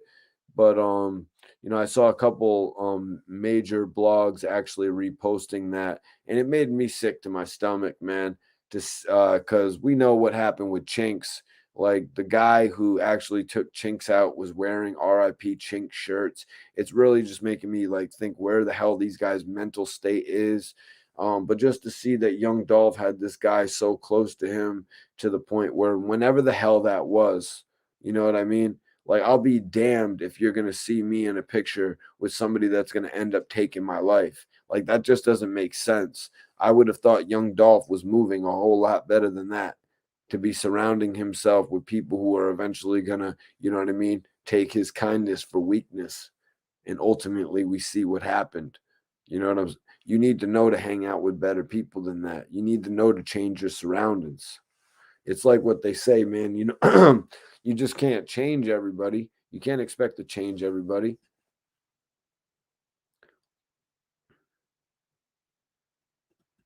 Yep, shit's crazy. Shit's crazy. But yeah, let me let me bring it to the open questions portion of the show, guys. Do we have any open questions tonight? Let me get something rolled up. Let me get something rolled up here.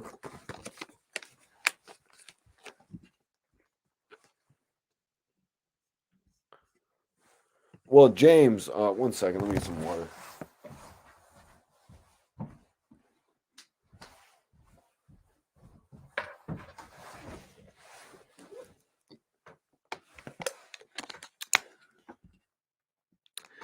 Straight Drop knew where he was going then?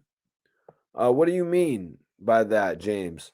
Do you mean in regard to Straight Drop going to jail? Straight Drop was on the run. Now, when I watched his video released in July, he had made reference to being on the run as well. So, you know what they say about a man on the run. There's nothing more dangerous than a man on the run. A man on the run has nothing to lose.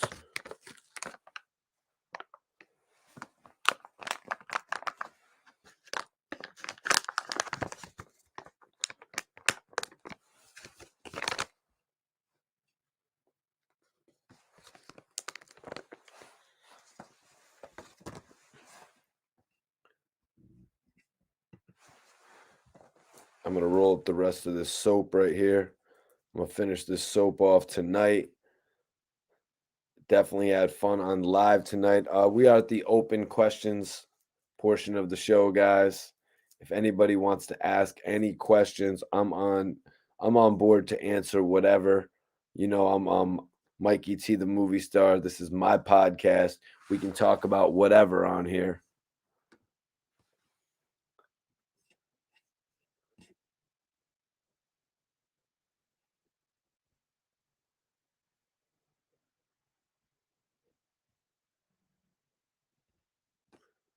I like that, M League. He says if you can't change the people around you, then change the people around you.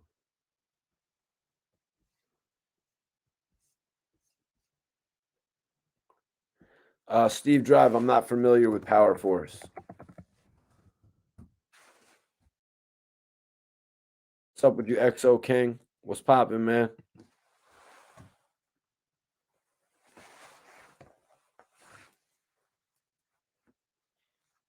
But yeah, it's the open questions.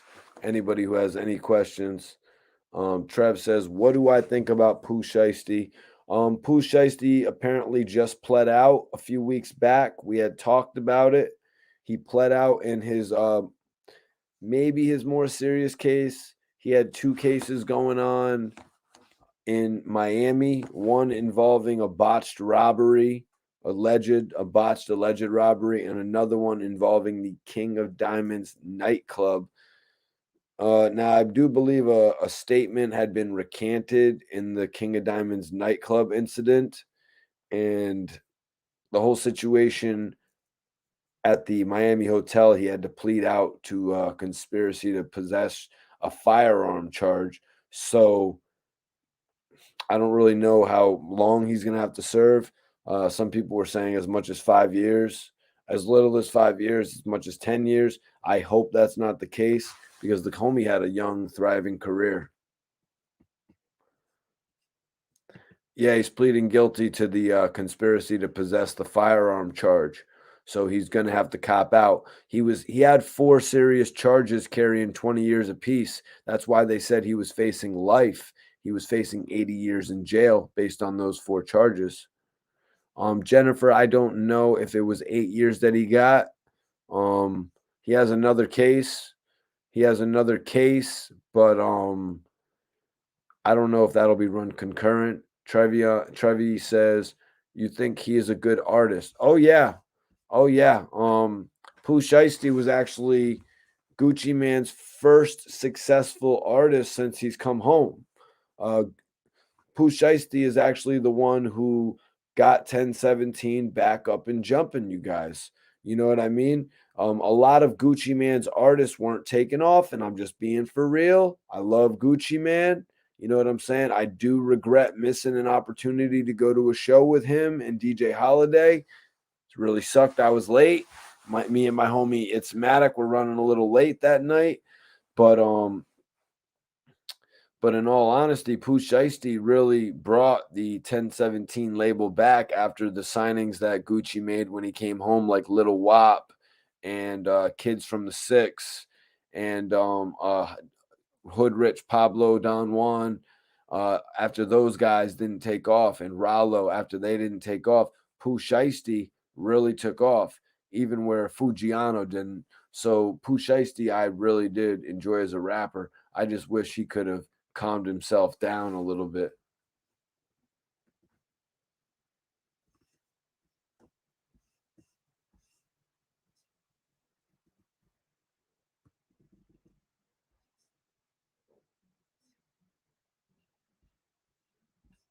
R.I.P. Draco. Trezzy, what do you think about Memo 600? What do you think about Memo 600 signing to WAC 100?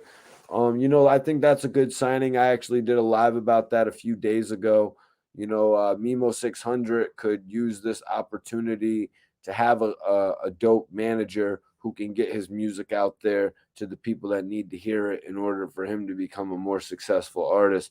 I think that's a big signing for WAC, to show him, to show the, not himself, because he already knows himself what he could do, but to show the world that he could take a younger artist and really make him thrive, get some projects out from him so he could step out. We need more artists from the Chicago scene to flourish, but maybe they just need a little bit better management. So that's really where I'm at with it.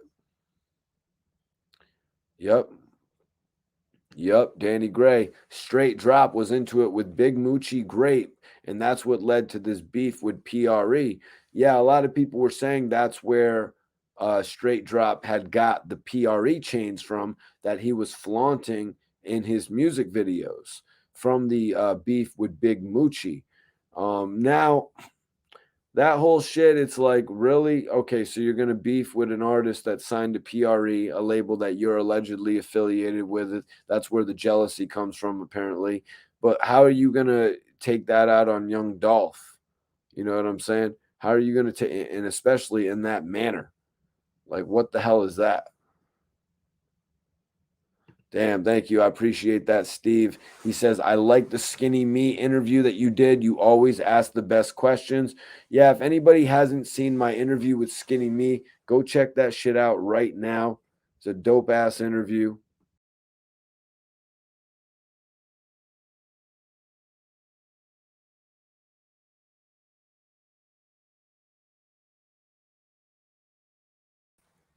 Excuse me, guys. My bad. Almost dropped my weed right there. We're good. We are good.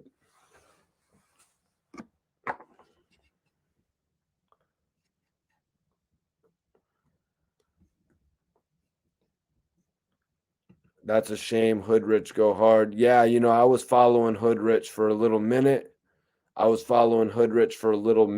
But he had actually got locked up. He actually got locked up at a certain point.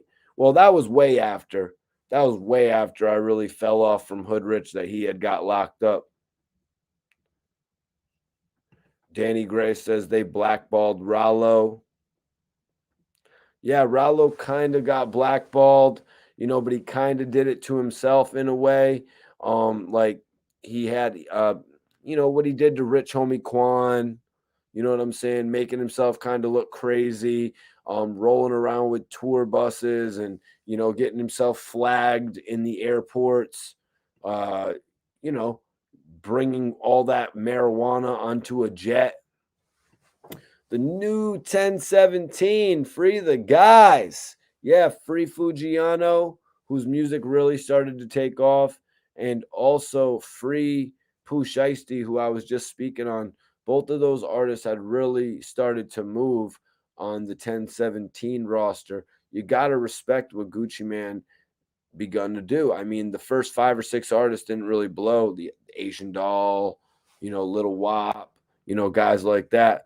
But eventually it started to work out for Gucci Man. Yo, Snoover, Destruction 55. I appreciate you for tapping in, man. Definitely, that's love, man. Definitely appreciate you. Exo King says Mimo 600 needs to stay away from OTF in Chicago to be alive, to have a chance to be great. I mean, he can use the affiliation with OTF where he can, to a certain extent. I was speaking about that the other night, and honestly, one of Mimo 600's issues with Little Durk would probably be the relationships with the labels. If Little Durk actually does a record with Mimo 600, he wouldn't be able to clear Little Durk, and that's where Whack 100 could come into play.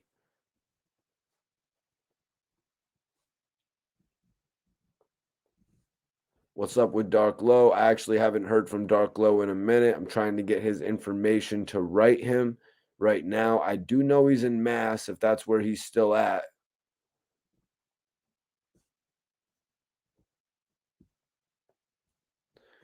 Yo, these aren't vanilla Dutches, bro.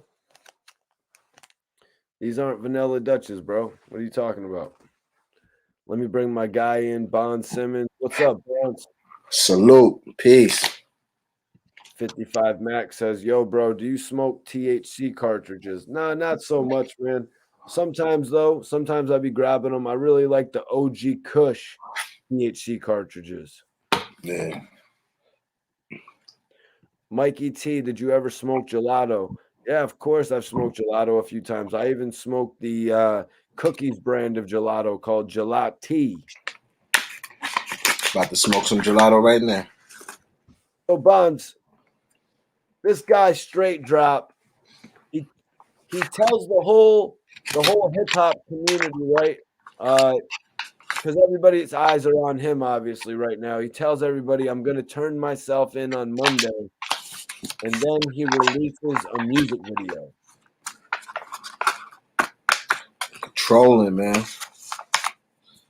He trolling right now, bro. I ain't gonna lie, he trolling. Some people were saying that he has a lawyer. I mean, if he had a lawyer for his case, don't you think a lawyer would be suggesting him not to do that, Bonds? I mean, yeah. Yeah, if he's a paid lawyer. Yeah, so that says to me he doesn't have a lawyer right now if he's doing dumbass shit like this, Bonds. What do you think? It depends. I don't know what, you know what I mean? See what kind of evidence they got, bro. They going off for you. They did a YouTube investigation or they got some other evidence. Like, you know what I'm saying? I don't know what they got on them. But what they do have is a warrant. Right. So that means they must have something. So you're not really allowed to just, at this point, you're not allowed to not turn yourself in. I mean, yeah, he gonna run. Shit. But yeah, he gonna run. You said, what evidence do you have? Okay, I'm on the run now. My lawyer contacts you. Now they're gonna tell the lawyer what evidence they have. No, he ain't gonna find that out till he get his discovery, probably. You know what I'm saying? Like, well, the state, it depends on what kind of lawyer he got. You know what I'm saying? The state might could, find out, but they probably not gonna. I don't know. It depends on, you know what I mean, what kind of lawyer he got. Maybe his lawyer could find that out. You know what I'm saying? But So they gonna. one thing, I doubt if he gonna find everything out. You know what I'm so saying? one thing I was reading is that For discovery. he's also wanted on theft of property, 10,000 to 60,000. Now that says to me he stole something and sold something. And that's why he's got all this bans on him right now. Yeah, I mean, obviously he's you know what I mean, a thief. So he probably stole something. You know, that ain't far fetched to think he stole something. You know what I mean, he out there jigging and finessing.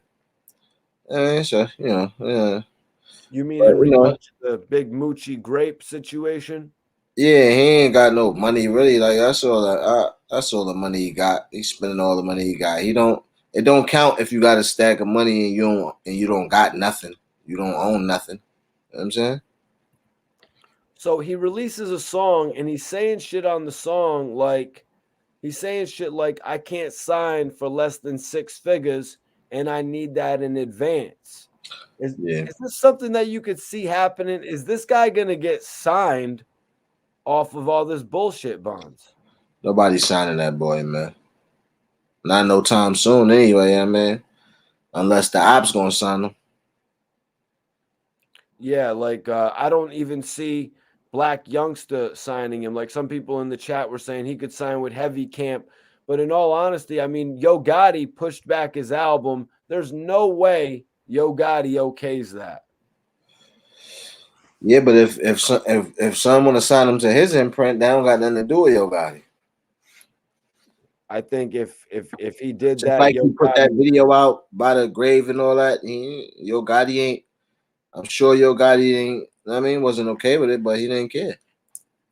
yeah, but now it's silence. Now Black Youngster's not doing anything. So Yeah, obviously they pulled back all the forces. yeah. A bunch of people they talked to him probably, but he still did. They talked to him before that, bro. He still did what he wanted to do. So, you know what I mean. That's how I felt about it. He still did what he wanted to do anyway. So if it come down to it, he'd do it again. He just chilling now. You don't know. You know what I mean? His grandmother probably was like, chill, son. You know what I mean? Somebody in his family. Or, you know what I mean? Or, you know what I mean? Things getting serious. You never know what happened in retaliation behind that. Everything wasn't broadcast. So, you know what I mean? You don't know what happened. You don't know why he went silent, really. Can't See just say because of, you know what I mean? Well, yeah, that's a rumor, CMMG, is that apparently they're saying that Straight Drop might snitch in regard to somebody else being, like on a higher footing, like somebody else wanting this to happen, somebody hiring him potentially. Or the And other shooter, because it was two shooters. yeah, there was two guys, but Bonds, even if he goes innocent being the other shooter, if he rats on the other guy or whatever happens, he's still blacklisted. People are still going to hate him forever for being involved with this. He'll never sign to Rick Ross. He'll never sign to Gucci Man. He'll never sign to anybody that was ever affiliated with Young Dolph. Yeah, he'll never have no features with nobody, you know what I mean? Credible. You know what I'm saying? Either that, you know what I mean? Not the way he did it. It ain't just that you know what I'm saying? It's and then I don't want to get like I mean, I don't know. I don't want to seem like I'm interjecting myself into, you know what I'm saying? Into it that deeply. When you know what I'm saying? It's just what's right is right and what's wrong is wrong. And you know what I'm saying? But like, you don't know the nuances of what they was going, I mean, was going through in Memphis, like, you know what I'm saying? So Well, I it's like, mean, to pull up on somebody at a cookie shop, but yeah, I mean, But what about this video, Bonds? What about the fact that he told the general public something all weekend. He basically is like, yo, I'm going to turn myself in Monday. He got everybody's attention. And then come Monday, he dupes everyone and drops the video. It's a dupe, or am I mistaken? Yeah, nah, that's what he did. Unless he turned himself in. He clickbaited everybody, Bonds. Yeah, he wanted niggas ready for Monday for the video. He wanted everybody's attention, which he doesn't usually have. He didn't have Young Dolph's attention. Let me ask you, is it maybe because Straight Drop kind of resembles Young Dolph? I mean, come on, man. How many people can Young Dolph sign that look like him? He already signed Key Glock. I figured that's why he went with Big Moochie. Big Moochie a little bit different. Doesn't look exactly like Young Dolph. I don't know if that had nothing to do with it, but I will say the person that he was probably had something to do with it. The type of dude that he was. And remember they were saying, you know what I mean, he went to jail and all that. So you know what I mean. He played himself out of position. He probably was close to getting into a position. Then he got locked up. He did his little time. I mean, he came back and he seen the op was in the spot. So you know what I'm saying. Instead of you know what I mean, keep pushing and keep grinding. He embraced the hate and did the ultimate. You know what I'm saying. So Bonds, I'm glad I got you here. Some of the lyrics, He said, round table with some bosses, sip and walk. I'm not no coffin. Trying to get rich or die trying. Leave me with 50 in my coffin. Yeah, he's dirt. What's this guy talking about 50 in his coffin? He needs to put 50 on his lawyer. But yeah, I don't think he thinks he's going to make it to a trial, Bonds.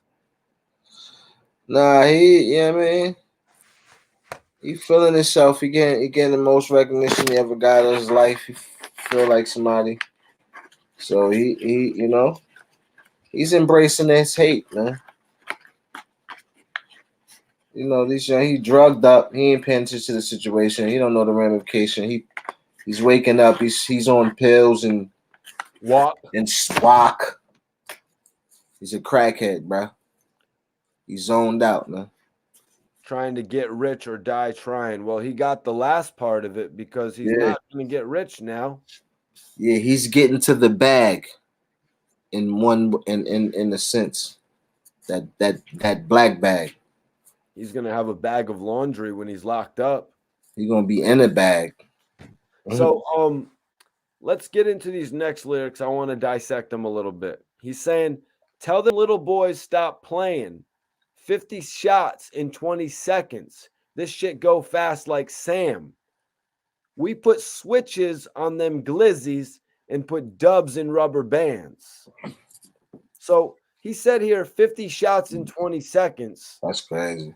50 shots in 20 seconds, man. What type of piece is he talking about here, Bonds? Nah, that's what they had, that chopper. They let off like 50 shots though when they hit off.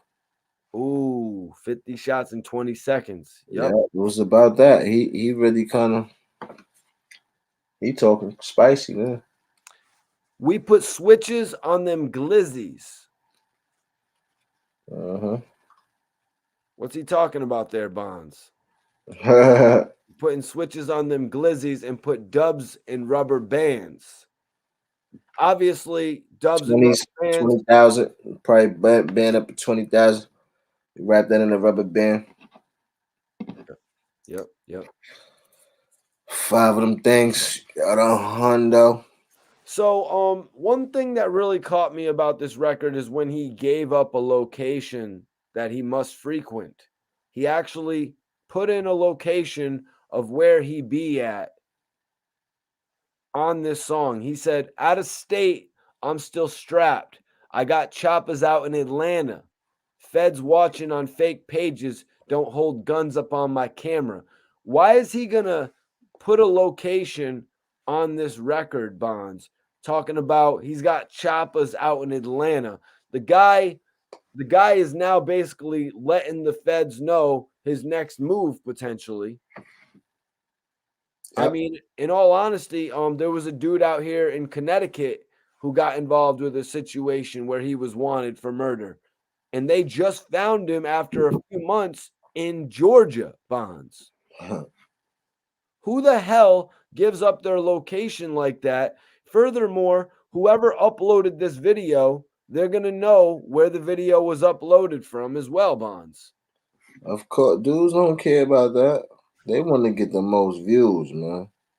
They don't care. They will jeopardize their mother's life, man. It's a drug, man. It's like when a, you know what I'm saying? It's like a dope thing. You get, you know what I mean, addicted and you need that and you do anything for it. Like, you know, like crackheads do steal from their mother. Like people do crazy things to satisfy their addictions, bro. You know what I'm saying? And you've seen a lot of bozos do a lot of stupid things, you know, and get fame off the internet. You see a lot of people on the internet lying about how they living. So it's a huge misconception about this internet thing and this fame and success and money and you know people's frustration combined with their ignorance is always going to lead them to do the stupidest things. And you know, in that area, you know, is a lot of poverty.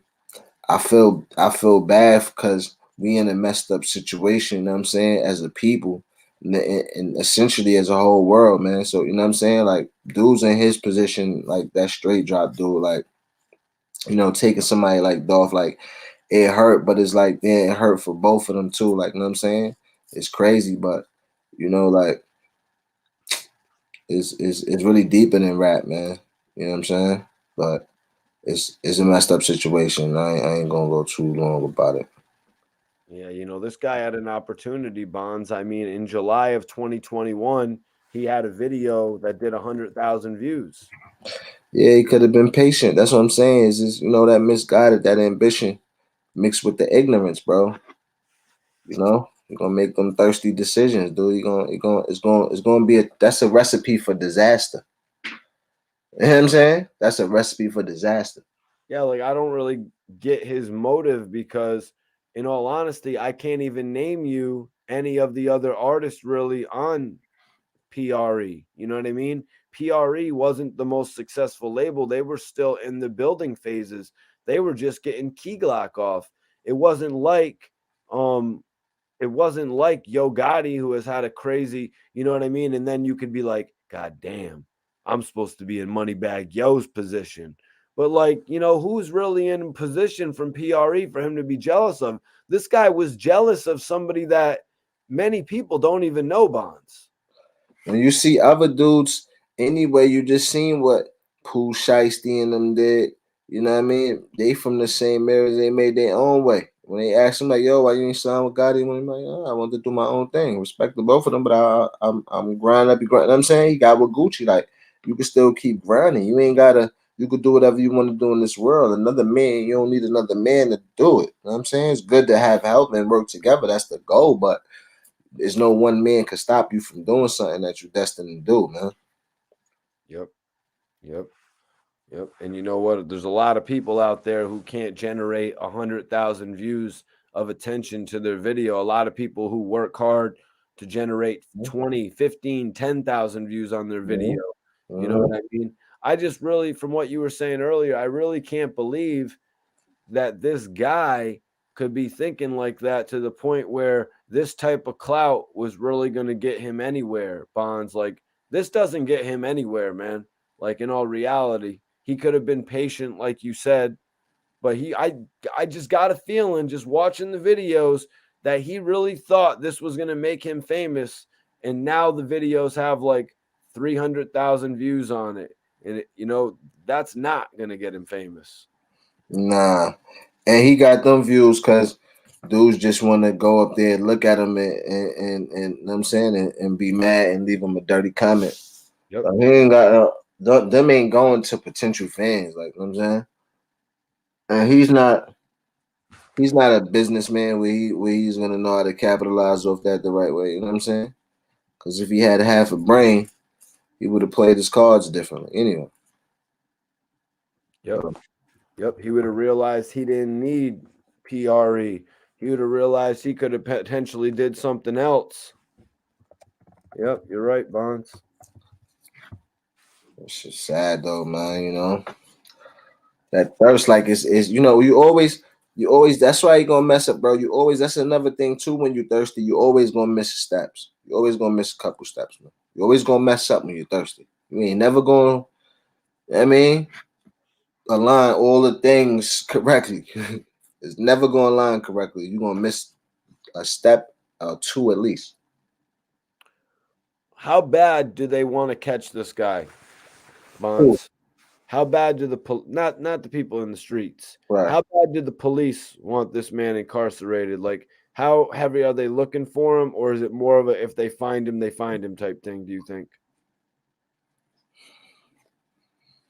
If they find him, do you see national coverage of him, manhunt and updates, Amber Alerts, and all that shit? So Right, it ain't top priority. You know, right. they look for other people harder. You know, we seen. In all honesty, he was already on the run. So I mean, if they had done their job, Bonds, you know what I'm saying? We wouldn't be without Young Dolph right now. In all honesty, They figure they'd catch him. He's a broke nigga. He ain't going nowhere far. He gonna be in Atlanta, Alabama, somewhere. You know what I mean? He gonna wind up getting pulled over in the car with a walkie with half sleep with a perk in him. Yeah, he'll be all right. They probably just waiting for him. They know that too. Probably they ain't gonna get too uptight. They know he ain't going nowhere. yeah. Yeah, the only thing though is, when somebody actually does something like this, it just makes them even more violent, Bonds, like, and it makes him more liable to do other things. Who Oh, knows? he that. I mean, he got to know. He probably I mean, you bump into him on the street on the wrong time. Yeah, you probably definitely. Or just other things like businesses, you know what I mean? Yeah. Running cash registers or probably NORE, man. You know what that is. drug spots. You on the run eating. Yep. Got to go NORE now. Yeah. Yeah, he's explosive right now, boy. Yeah, shit's crazy though, man. Shit is crazy. I appreciate everybody tapping into the live though tonight. Bonds, how was your day, man? What's goody? Good day, man. I've been working on this. I've been working on music. I'm back in music mode, so I did some good writing today, man. I got some. I mean, I got some things about to drop, man. I'm. You know what I mean? My pen stepped up in 2022. You know what I'm saying? 2022, That's a baby. statement in itself, like, know what I mean? But so yeah, I'm digging deeper this year, man. Digging deeper, man. Everything close to home, everything from the heart. You know what I'm saying? Everything, man. Yeah, you know the vibes, man. It's a dirty WR, man. We rolling hella blunts, man. It's you know, I try to stay. I pride myself on being woke and being conscious. But like somebody said, was it Frederick? Somebody said, being conscious or being like woke is like being in a constant state of anger. You know what I'm saying? But for me, I would say like frustration. You know what I'm saying? With the way things, I ain't gonna go there right now, but so yeah, I be needing my bar, man. It keeps me, you know, Maybe you should just be chill instead of woke. I gotta be woke, bro. It's too much. I mean, it's too much. You know what I'm saying? But I like just you I said, can't even dream because too many. being woke keeps you angry half the time because you'd be like thinking about all types of shit like, yo, You realizing the not thing. on the right. He's not on the right type of time. She ain't Mhm. really doing the thing the way it's supposed to be doing. Yeah, that's a fact. That's a And then fact, and it you're leads to just so much chill. You're just frustration. like doing your own thing. Yeah, yeah, and I try to do that too. To a certain extent, I try to do that too. But I also try to make sure I'm living my destiny. I'll try to make sure I'm getting closer to, you know what I'm saying, becoming my best self and my highest self. So, and sometimes with motherfuckers in your circle. I mean, when people in your circle, you know, sometimes that could, and I'm human too, so I'm dealing with trying to, you know, but once I achieve that, you know, that calmness with myself and that happiness with myself, it'll be, you know, more easier to maintain that throughout any situation that other people put me through. I'm getting better with that though, you know. I'm a work in progress. I hear you, man. Yeah, yeah. It doesn't just happen, man. I'm Mm-hmm. not. I'm not there yet. Uh, Mm-hmm.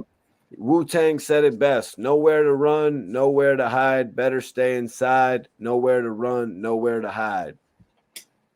What was that in regard to? Did that pertain to anything you were just saying, Bonds? Hey, he probably talking about straight drop. Oh, he's talking about straight drop. Yeah. Yeah, man. Nowhere to go. Nowhere to hide. Alabama's where you're gonna go. Alabama's where you're gonna hide. Mhm. Yeah. Yeah, so yeah, he ain't going nowhere. That's right. So yeah, he's, you know, like I said, I feel sorry for him too, bro. I don't want to sit here and blast him. That's, you know, that's a lost person that made a decision, like I said, based off of his greed, you know, a messed up decision, man. And Yeah. I could forgive him. You know what I'm saying? And People have done worse, I said before you logged on here, Bonds. Like, yeah, honestly, people have done worse for clout. Like, it's disgusting what some people do for clout and money, Bonds. Like the yeah. one dude in Georgia that, what he did to his mom just to get her insurance money and shit. I don't know if you heard about that one, but there's some messed up people who really will do anything Hmm. to get further in this music industry rather than just put in the work. You know what I mean? Rather than just put in the blood, sweat, and tears to get where we gotta go. That's why I be hating money, bro. That's the part that when it gets to that part is like that makes me hate money, like, you know what I'm saying? Because of what I see it do to people and what I see it do to the world. I just feel they rob so much people of the quality of life because they don't pay attention and they don't know life on no other level. You know what I'm saying? All right, Bond. So let's go there tonight, man. Let's go there. Let's talk about Chief Keef, man. Mm-hmm. What's up Hold with on. Chief Keef? Let's talk Chief Keef, man. Bert, we were actually just talking about Straight Drop. The guy who's infamously on everybody's timeline right now. He said he was gonna turn himself in on Monday, so he pretty much got the whole world ready, and then he dropped a music video. Now, I mean, that's just it's calculated, it's manipulative, in my opinion.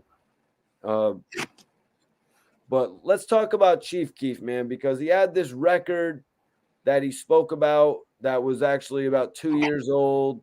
It was about some of his fallen homies, like rest in peace, Fredo Santana, Cap, um, and as well as Big Glow. I don't know if you remember Big Glow. He had actually signed with Interscope Records. But Chief Keef said, fun fact, on the front of Ain't Gonna Happen, I was crying thinking about them members. But every time I cry, I laugh. So I ended up laughing and taking the crying out the front. At the front, you only hear it on the intro by the time I got to laughing. So he was actually crying thinking about his fallen friends on this track. And he actually had it taken out, Bonds. He said on the record, he said, Fredo left me. It's been cap or die. Tato's still retarded. He fried. I see big glow in the big sky. Crazy how it turned me to the big guy.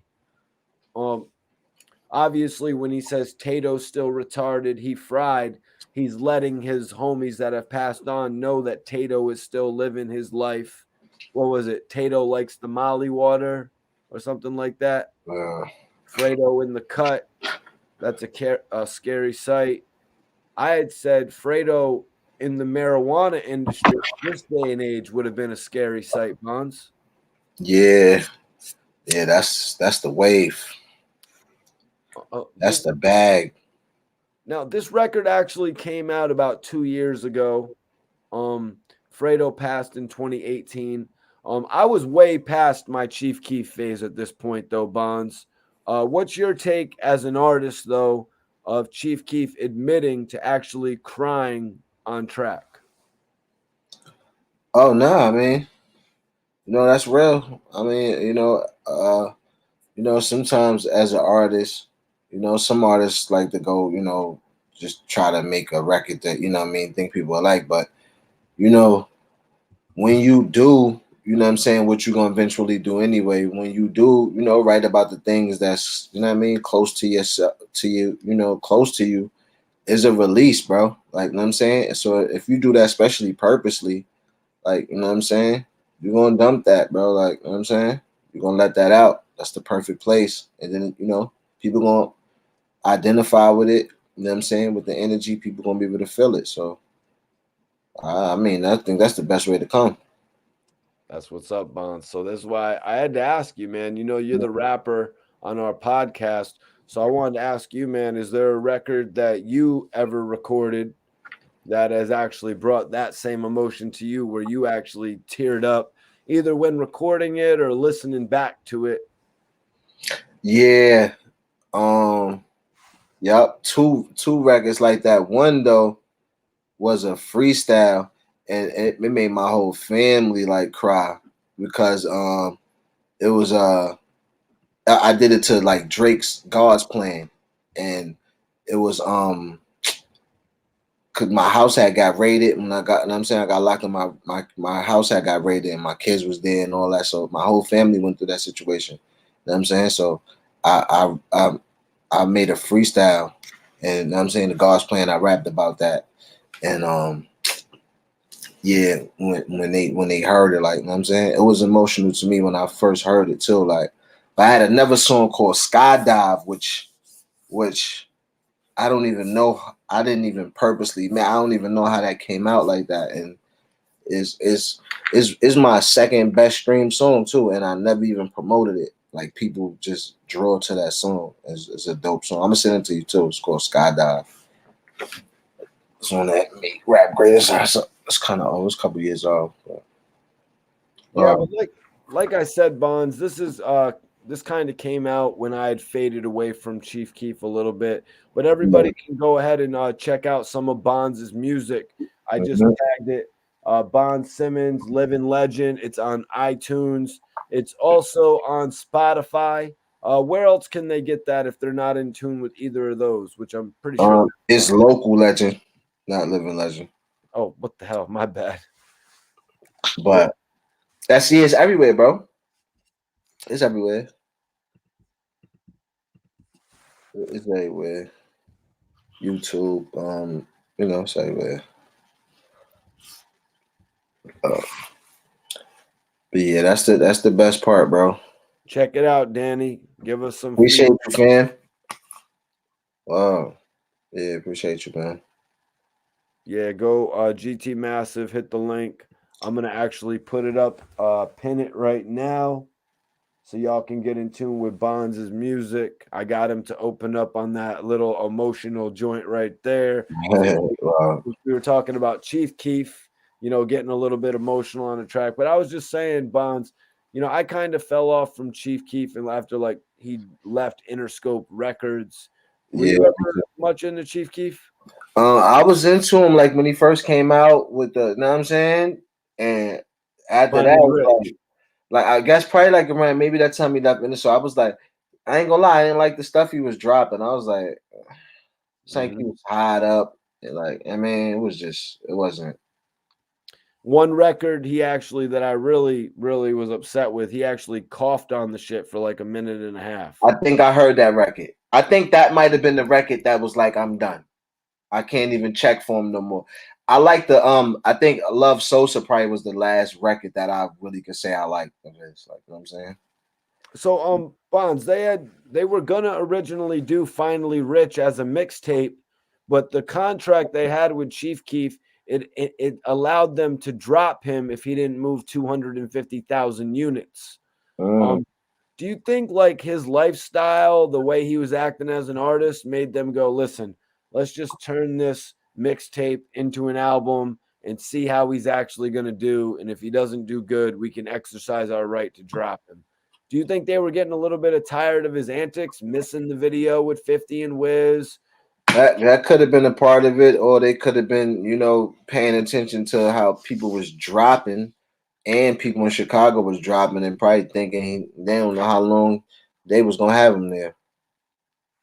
Honestly, Yep. which wasn't, what I'm saying, a bad thought, because you got to be realistic. Like, what I mean, dudes is out here wilding, bullets whizzing by your face every 5 seconds. I mean, I ain't gonna bet too long that one of them ain't gonna catch you. You know what I mean?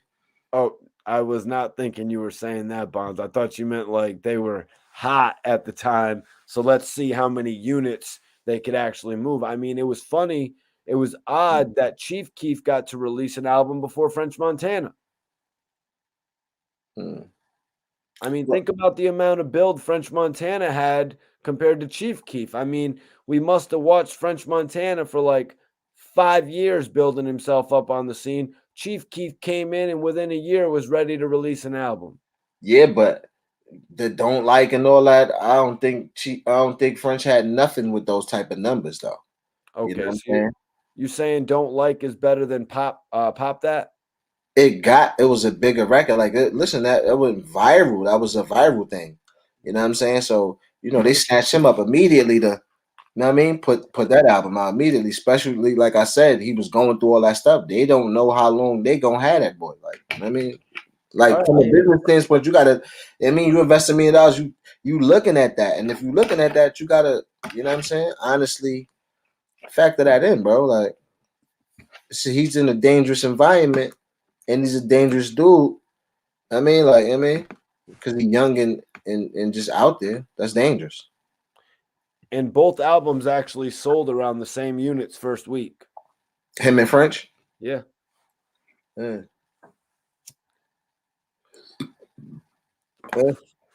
So they both had 2 singles, right? Pretty much. You said French had a whole career though, so how can you can't really say French had 2 singles?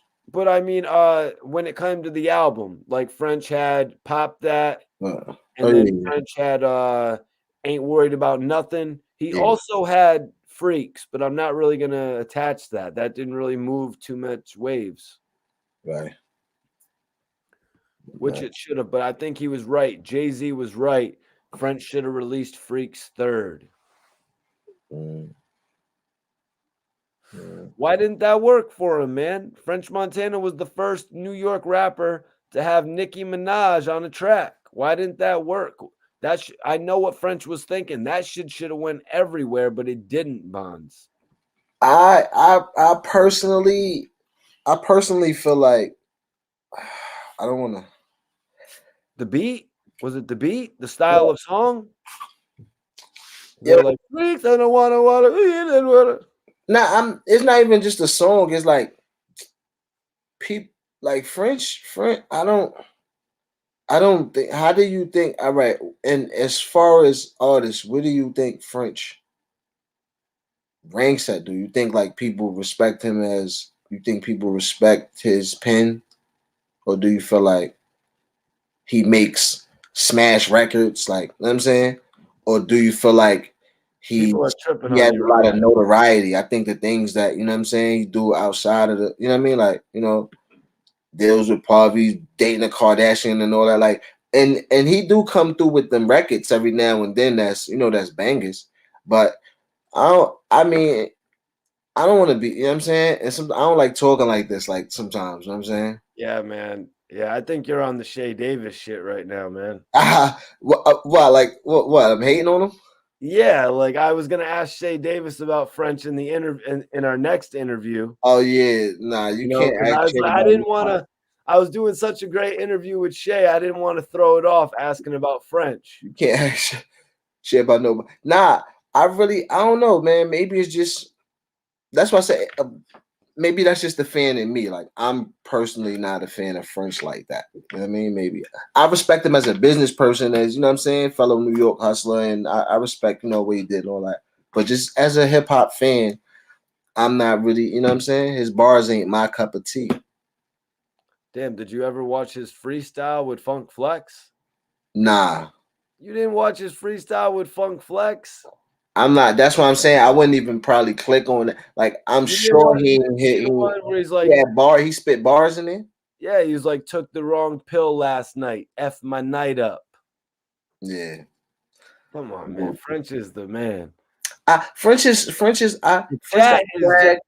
the chat's just disagreeing with you, bro. Like, Hey, that's just like some New York shit right there, I guess. listen, but I do see French. Like he got swag. Like I said, he come through every now and then with them bangers. Like I like French as a person. I've never had a French album. You know what I'm saying? Yeah, no. I'm I not was on interested. French's first album. What are you trying to say, man? I'm not dissing. I I was don't. on It might have been hot. first I don't album. even You know didn't because I cop never that heard it. shit. I never heard it. How dare you not cop an album that I'm on? Yeah, see, I was like, yeah, I mean, I was listening to the locks and stuff like that. I'm not really into certain things. You know what I mean? Everybody got their cup of tea. You know what I mean?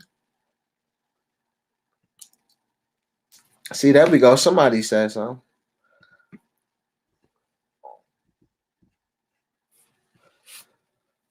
Oh, Nah, some people agree with you. now they snatching my street. They snatching my street cred now because I. All right, hold on. GT has a Street, question for you, Bond. Unrelated to French Montana. Never. I. Oh, man. It's because he never did that Coke Boys OTF project, isn't it, Bonds? No, That's all you guys needed.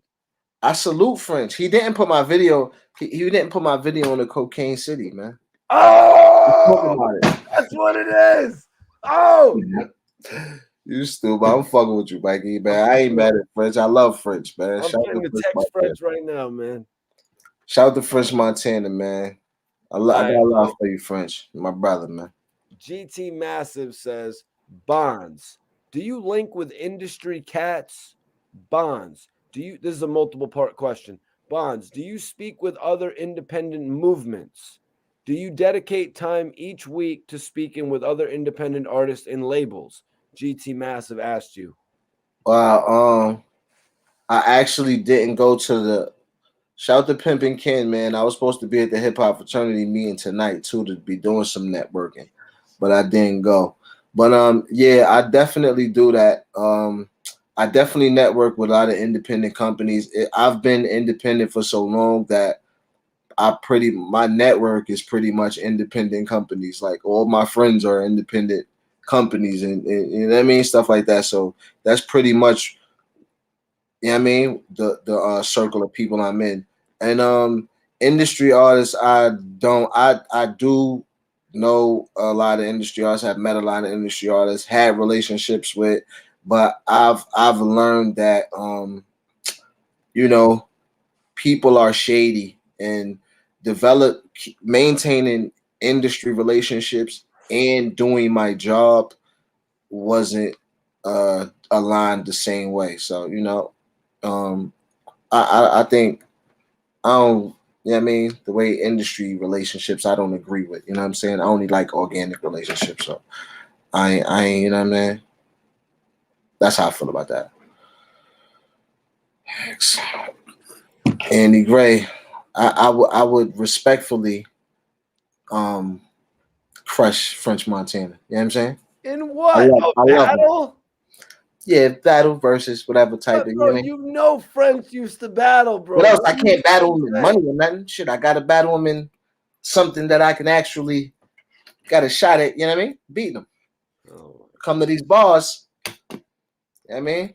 You can't do nothing with me, man. You know that. Come on, stop it, Mikey T. You can't. You think? All right. You think French is not even? I'm not even gonna say. Do you? I'm gonna go there. You think French is on my level lyrically? Bro, French is on my top list. All right, why? Because he's dope. I ain't your favorite. I want to know why. Goddamn it, why? Period. He's dope. Period.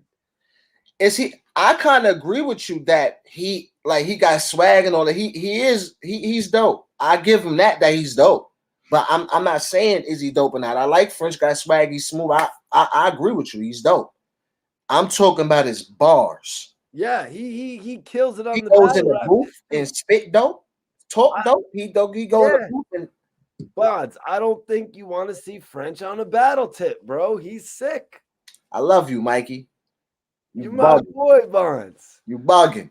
No, French Montana is one of the greatest of all time. What? He's one of the greatest of all time. One of the greatest what of all time? Entertainers. Entertainers? That's a huge word. You know what? You know some great entertainers? I put Pac and Big are entertainers. DMX was an entertainer. Exactly. So Pac, Big, and X is it be in the same room with French Montana? Matter of fact, do you think Pac, Big, or X would even listen to French Montana? Hell yeah, Biggie and French would have kicked it, man. They probably would have kicked it outside the booth. They would have kicked it in the club. They wouldn't have kicked it in both. Wow, now Jennifer's asking if I'm biased because I'm on French Montana's album, I'm wondering. Nah, she's observant. That's crazy. I love it. You can't say French. Like, come on. Like, Joel Santana is better than French, man. No, he's not. You're out of your mind. As a rapper, yes. Joel Santana only had the whistle song. I'm not talking about this. Nah. Hold up. Joel's is better than, and that's a good matchup too. But Joel's got that. I'm talking about bars alone, just bars. Joel's has had more. Joel's has had more than the whistle song, but he's not better than French. French Montana would wash Joel's in a verses. Nah.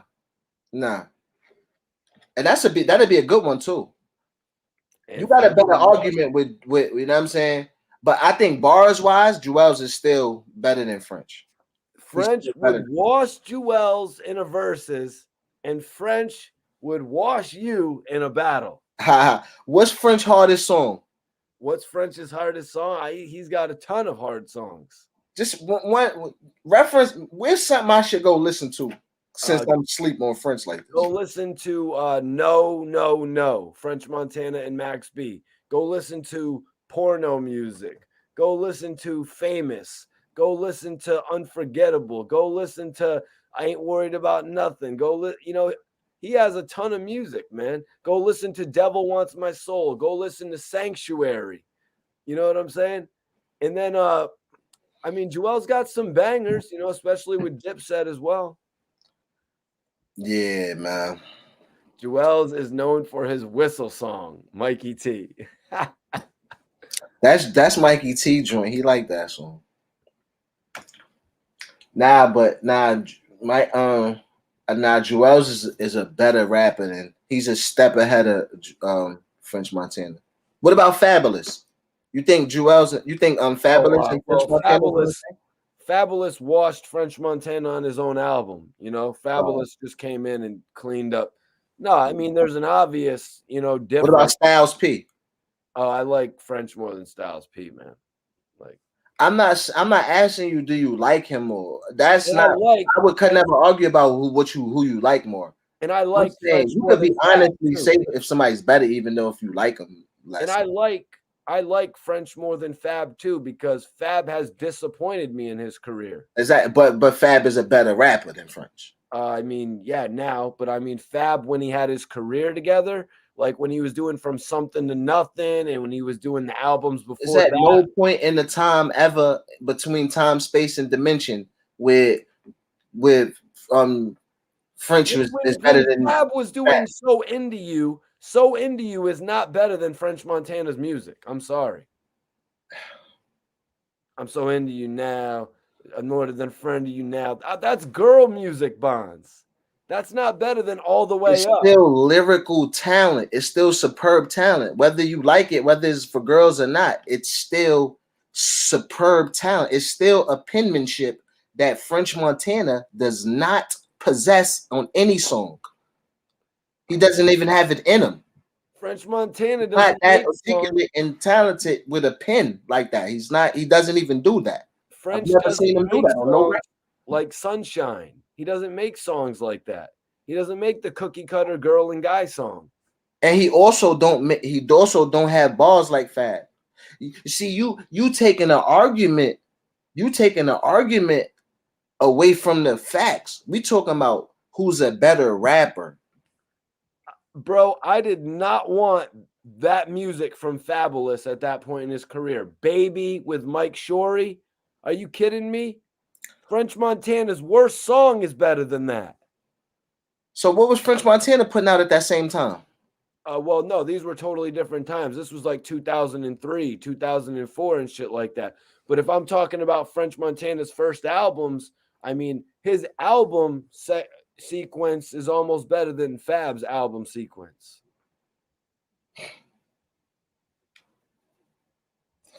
Yeah, man. Even Breathe was a little bit weak. So, Breathe all the way up is way better than Breathe. Or am I wrong? I'm wrong? Maybe I'm wrong. Breathe got repetitive and annoying. The Quicker. bars, yeah, you may be right about that, but I'm not get like all the way up.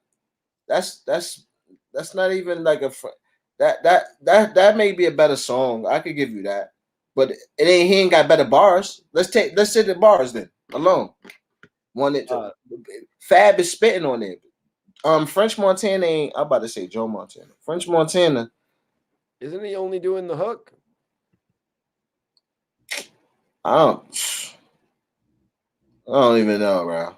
At this point, like, yo, at this point, Mikey, you got me messed up, bro. Yeah. Fab and Neo. Yeah, I'll give it to you. Love. What was that record called with Fab and Neo? Yeah, make me better. You make me better. Yeah, maybe French Montana. I mean, Unforgettable is better than Make Me Better. No, it is though. It really in the verses. In the verses, Unforgettable would beat Make Me Better. Nah, that was the couple theme song, man. When that joint came out, everybody did a remix to it, freestyle to it. My man Q Life and his girlfriend, he was dating a girl that rapped. 50 Cent made a remix to it. Where I was just thinking about. Yeah, it was crazy. Like, nah, that song started something, bro. That song was definitely better than Unforgivable, my guy. If they did a verses in French Montana came with Unforgettable after he did that, French Montana would get the round. Yeah, not if I was the judge. Not if I was judging. That's great. Yeah, we're here to get a donut for that one. Alfredo says Mikey's ears ain't fully developed. Yeah, he said what? He said, but he cute though. I'm not sure if that's a guy or a girl. Demetrius says French Montana is not like LL Cool J back in his prime. Bonds, can you speak on that? I mean, I was an animal though, you know. I was a beast. So, you know. How is French not like LL Cool J? He ain't got bars like that. Like, you want me to go on? LL Cool J wasn't a party promoter. They have a lot of the girl records and the big joints, but you know. Yeah, but LL I don't think started off as a party promoter. Nah, LL was 16. He got signed to Def Jam. He was the first artist on there. He got signed to a young kid. The radio don't know that. You know. Oh, this is how I know that Unforgettable is better than Make Me Better, because Raekwon says that Raekwon was on the remix of Make Me Better. So Unforgettable is definitely better than that. Yeah, Raekwon, another artist that's better than French Montana. What? It's not even a question. All right, XO King asked Bonds about Freck Billionaire in French Montana. I think Bonds is finally going to give French the nod right here. No, Freck Billionaire was a better rapper. He had them punchlines, man. Yup. But I understand what you're saying. It is, and I will say, French is a better artist than me. I will have to concede. Now I'm saying personally, I will. Than you? Yeah, than me. Now that's the only one you're giving me. Listen to what I'm saying. I'm saying a better artist as opposed to like, you know what I'm saying, being in the industry and French does make good records. He can make records that resonate with people. You know what I'm saying? So I couldn't say in my position that I could be better than him at doing that. You know what I'm saying? But as a rapper and as a artist, you know what I mean, with the art in its purest form, my talent level surpasses his, I think, by a few steps. You know what I'm saying? And that's what I think. Artists like Fab, even artists like Jewel's talent with the pen surpasses French Montana. Bro, He's never shown that. I'm not saying songs that sound good in the song. I'm talking about his pen. Bro, French Montana has a song with Kanye West and Nas on it. Yeah. And his verse is the weakest. I could guarantee it. What do you mean? It's a dope ass song. Figure it out. It would be better without him, probably. No, it wouldn't, man. What's the song, bro? It's called Figure It Out. It goes, Nas. I can't figure it out. Ah. Now, how that didn't go? How you got Nas and Kanye and that ain't that? Let that tell you something. Come on, he with the two greatest minds. Come on, that's a bad thing you brought. That's a piece of evidence you brought to the table. Where's Fab? Where's Fab with his Kanye West and Nas song? I don't think there's one. Oh, CMMG says spit something, Bonds. I mean, I got a body of work out there, bro. You gotta. I would not. You know what I'm saying? I would not. It wouldn't. I wouldn't do no justice for me to just. You know what I'm saying? It's not the time and space to get my point across, though. You know what I'm saying? The way I would want to. You have to listen. You know what I'm saying? You have to listen to me. Dizzy Wright is like Bonds. I don't know who that is. Oh no, Dizzy Wright is a dope artist, man. Dizzy Wright is actually he signed to Hopson's label. Okay, Hobson. That's an independent monster. I like Hobson. He's actually I respect them, like Tech Nine, them dudes. That's even Kevin Gates is doing his thing independently. I think Kevin Gates is way better than French Montana. Well, you heard French Montana did not put Bonds on the Cocaine City DVD. That's what it was. I love French Montana. He's my brother. I enjoy his music. I'm just not playing his pen with Mikey T's playing his pen at. That's the only way we got a discrepancy about him being a good artist rather than a good rapper. I think he's a good artist. He is one of the better artists. You know what I'm saying? He makes music that our culture that resonates with our culture all the time. Like, you know what I'm saying? He's smooth, his personality, he's, you know what I'm saying? But when they come to articulating on my list, I got on my current list, I got A.R.A.B., I got Max B, I got Young Thug, Rick Ross, and French Montana. You know what I mean? That's really been like 5 of my favorite rappers of recent history. Yeah. Okay. Take that shit back, 10-4. Little Flip got French. Take that shit back, man. Rapping-wise, we talking about just the art form. Last night, I dispelled the rumors of Little Flip being able to take on T.I. in the verses. That just wouldn't work, Bonds. It's got to be T.I. and Ludacris, or else it's going to be boring. Just because there's that little built-in feud right there, that's not enough for a verses. Verses is about the music. Like Jeezy and Gucci wouldn't work if they both didn't have those memorable catalogs. But GT, you were actually talking about Bonds mingling with industry artists. I've got his album Local Legend pinned, and he actually has records on there with Kid, formerly of G Unit, and Dark Low. So he does dabble with some other artists and shit. Yeah, I got Bigger Ranking on there. Shout out to the OG. A young boys I grew up. I got and I got like on a lot of on the other projects. I got other, I got Got like like Black Child, rest in peace, Roddy Fox. I got like what I'm saying. I work with artists like actually that's the next joint I put out is gonna be a bunch of collaborations. Oh, hold on. Seeing already.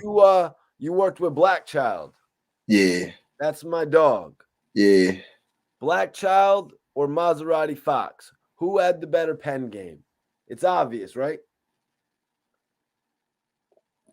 Oh, I guess you might. Rest Maybe in you peace, could say Black. Maserati, even though he wanted to smack me. You could say, maybe Black. Damn, maybe I think Black. I don't Maserati. Black Child had a better, a longer career and more body of work than Maserati. When Mozzie, you know what I'm saying? When Mozzie came home, it seemed like he was kind of, he was. It wasn't more of him being an art. I think because he just had the situation like so I don't think it was kind of different. I would say maybe Black Child, but Mozzie had hard music, street music, so that's different. Like I kind of feel like maybe I understand where you're coming from there because when things do resonate with you more, it does sound better. So like I do look at street dudes, you know what I'm saying, with a little more. I just give them more validity than I would give. You know what I'm saying? So yeah. Right, So right. I understand. I understand. That's where you got your French bias from. He makes you feel so happy. I mean, Well, Black Child, Black Child is a dope artist that I wish would have got his just due. yeah. Shout to Black Child. He's official, humble, good dude, cool dude. Um, always love. You know what I'm saying? Yeah, we jumped in the studio out there. We got joints together that I don't even got because I jumped on his joint and I don't even know whatever happened to it, but yeah, I jumped on some of his joints. It was a period of time he was messing with some people. We had like a friend in common, kind of connected us, and we was hanging out for like a good period of time. You know what I mean? You know, it came to an end. You know what I'm saying? Yep. People went to Well, Black jail. So like, Child's back with Irv Gotti. Well, yeah, I see that. yep. You I know, see that. Shout to Black Child. loyalty will get you a long way. Queens get the money. Know Yep. the vibes. Was that in Woodstock where y'all recorded? Woodside. Woodside? No, we recorded in the city in Manhattan Oh, in the okay. studio, 36th Street studio. We had joint they had in Manhattan. Oh yeah. What about Dave East? You big on Dave East, Bonds? He's cool. He's cool. Davy's alright. Yeah. I like some of his joints. I like that joint he got with Vado. I like Vado. Yeah, Vado. Yep. I like Vado. I think Vado was hard. Didn't Vado call Lloyd Banks out for that MC War shit? I don't know. Did he did? I thought he did, man, but that's kind of out of place, man. Do you see Lloyd Banks accepting a Vado challenge on MC War? Uh, I would say no, but they have a relationship now. So I think I 75 heard him years? and Dave East and them three was working on. I know they got a video not together, but I heard they was working on a whole project. But so 75,000 Bonds? would Banks do it for 75,000? Yeah. Um, I don't know. When the last time you think he got a check for over 75,000? Yeah, that's crazy though. You know, like what all these guys are talking about, like Little Flip saying $1 million for the verses, Right. like all this shit like that. It's like, yo, the verses isn't no different from you going and performing a show, man. Why do you think you get like 10 times your allotted price for a show to come to a verses, man? That's not Yeah, how no, it that's works. true. Yeah, I guess the sponsorship and from the verses and stuff. A lot of money gets paid to produce the show. So if you're gonna be there performing, like I'm saying, like if you knew this show was gonna generate $50 million, I mean, look, you sitting here doing it right now for nothing. But if you knew this show generated $50 million, wouldn't you want like 10, 20, like? You know what I mean? Or would you still be like, hey, I'm just here? I'm just saying, like, these guys that are even charging like 60,000 to come and perform at a nightclub. where it's $150 tickets. Right. You know, that's like still $50,000, and it's like, how are you going to ask for more than that? Like Lloyd Banks is probably doing shows for $12,000. No, like, but they got the sponsors with the verses. They got Ciroc, they got the Revolt, they got ads in there. They doing it with the Triller. They got a bunch of they generating they got a bunch of, you know what I mean? It's a big production. Yeah, they're selling it on pay-per-view, or It's a they're big doing it, production. or they're doing it on Hulu now. And Or let alone something from them like tickets that. that's close to there, probably a lot of money. You know what I'm saying? Still, I don't see it generating enough to pay the artist that attended $1 million. I don't think it's really like that, man. What is this? A big budget action film or something? Like, what? It's a big production, bro. I would $10 think because million listen, production? You huh? think Bone Thugs and Harmony versus 3 6 Mafia was a $10 million production? I wouldn't say I wouldn't see. You don't know because you don't know how Tim and Swiss have what kind of deal they got with Triller. Is it by each verses, or is it just, you know what I mean, like a contractual thing, or is they playing it show by show? Because if you know with they got Triller involved, Triller got to cut them the check, right? They showing ads, getting sponsorship, and you don't know how much they charging for that start time. And it's probably, if they mashing all the numbers together of the views and then kicking it to the network a certain way. And you know what I'm saying? Like it could each verses I could see how they could probably generate that much money from a verses. You know what I'm saying? Generate that much, but then it's like, how much do they really spend on it? I mean, if they're going to pay each act $1 million, that just says something about the budget of the show. Nah, they not $1 million, yeah. But not for dumb dudes. Like you said, like a little flip. I would think they would have to, you know what I'm saying, give the bigger acts that, you know what I'm saying? I would be shocked if these guys were getting 25,000 to 50,000, man. Like for one night's worth of work. Is it they cap a lot. Do they have to? They do a little bit of press for the verses, or yeah, they do a little bit of press for it. I think next day already. Matter of fact, they got JD and Puff is what they looking like. They whispering about is it look like what's going to be the next joint. Yeah, I thought I heard JD deny that, but that sounds like a typical move, right? Before like they hyping it up. They sound like they about to try to put that together. I feel like fucking my life.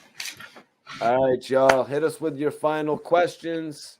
We're coming to the end of the podcast tonight. I really appreciate you joining me, Bonds, man.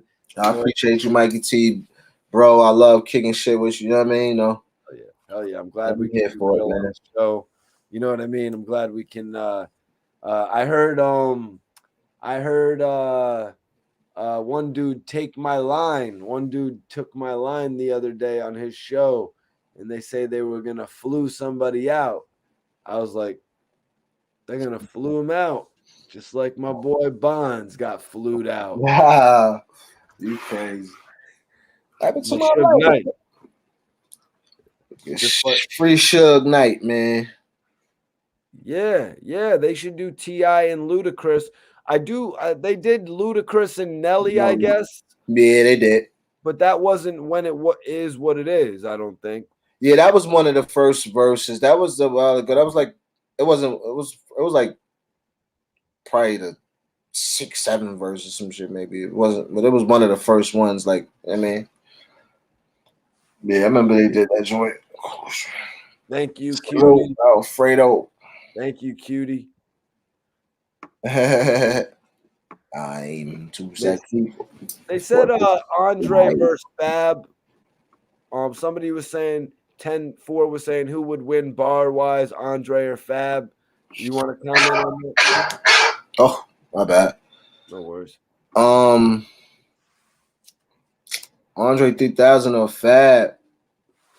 Oh, that's too different for me to call. Yeah. That's But I like Andre I 3000. like Andre 3000 now because we talking about metaphors. But Fab has continued to do it when Andre 3000 slowed down all the way. He's only doing a few features here and there. Right. Fab didn't slow down. Fab put out arguably better material on the mixtape or on the street album circuit than he did on the albums, as I was saying earlier, because I'm not so big into all of his love songs that he did. Yeah, you might be right with the 3 Stacks might be on a Fab is a really good rapper, but yeah, 3 Stacks metaphors might be on a different level. And that's crazy to say because I really respect Fab Pen. I love Andre 3000, especially Yeah, Ross's Dre is album. definitely with the double on. Dre is different. He on a different. Yeah, he upstairs with it. What did you think about Rick Ross getting Dr. Dre and Jay-Z on his album on that record called Three Kings? Do you remember it? It was the one where Jay-Z said, "The last deal I signed was 250. Now I'm holding out for 3. 275. I just might agree." What did you make of Ross getting Dre and Jay-Z on his album, Bonds? Nah, Ross a big dog.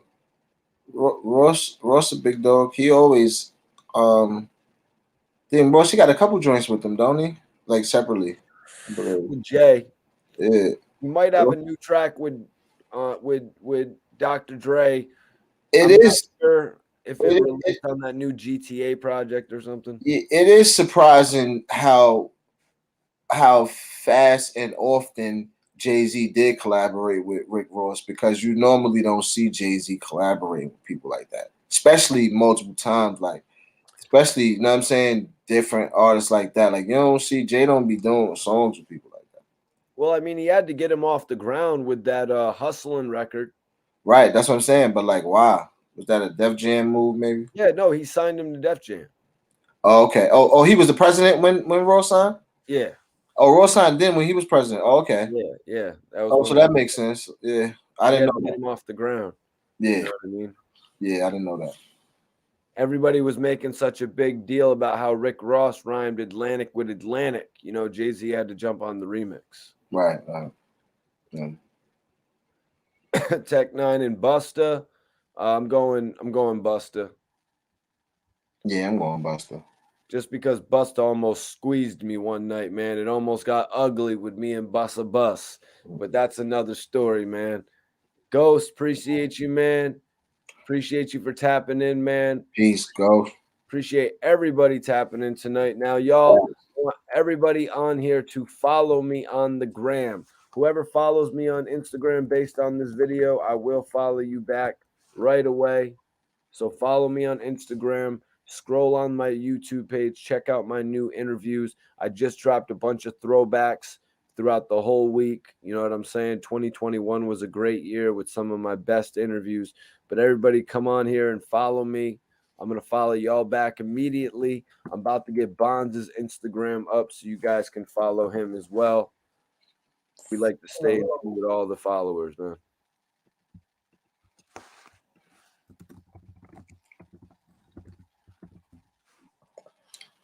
And there's Bonds' Instagram right there. So, Bonds, I appreciate you joining me tonight, man. I'll see you next episode, my brother.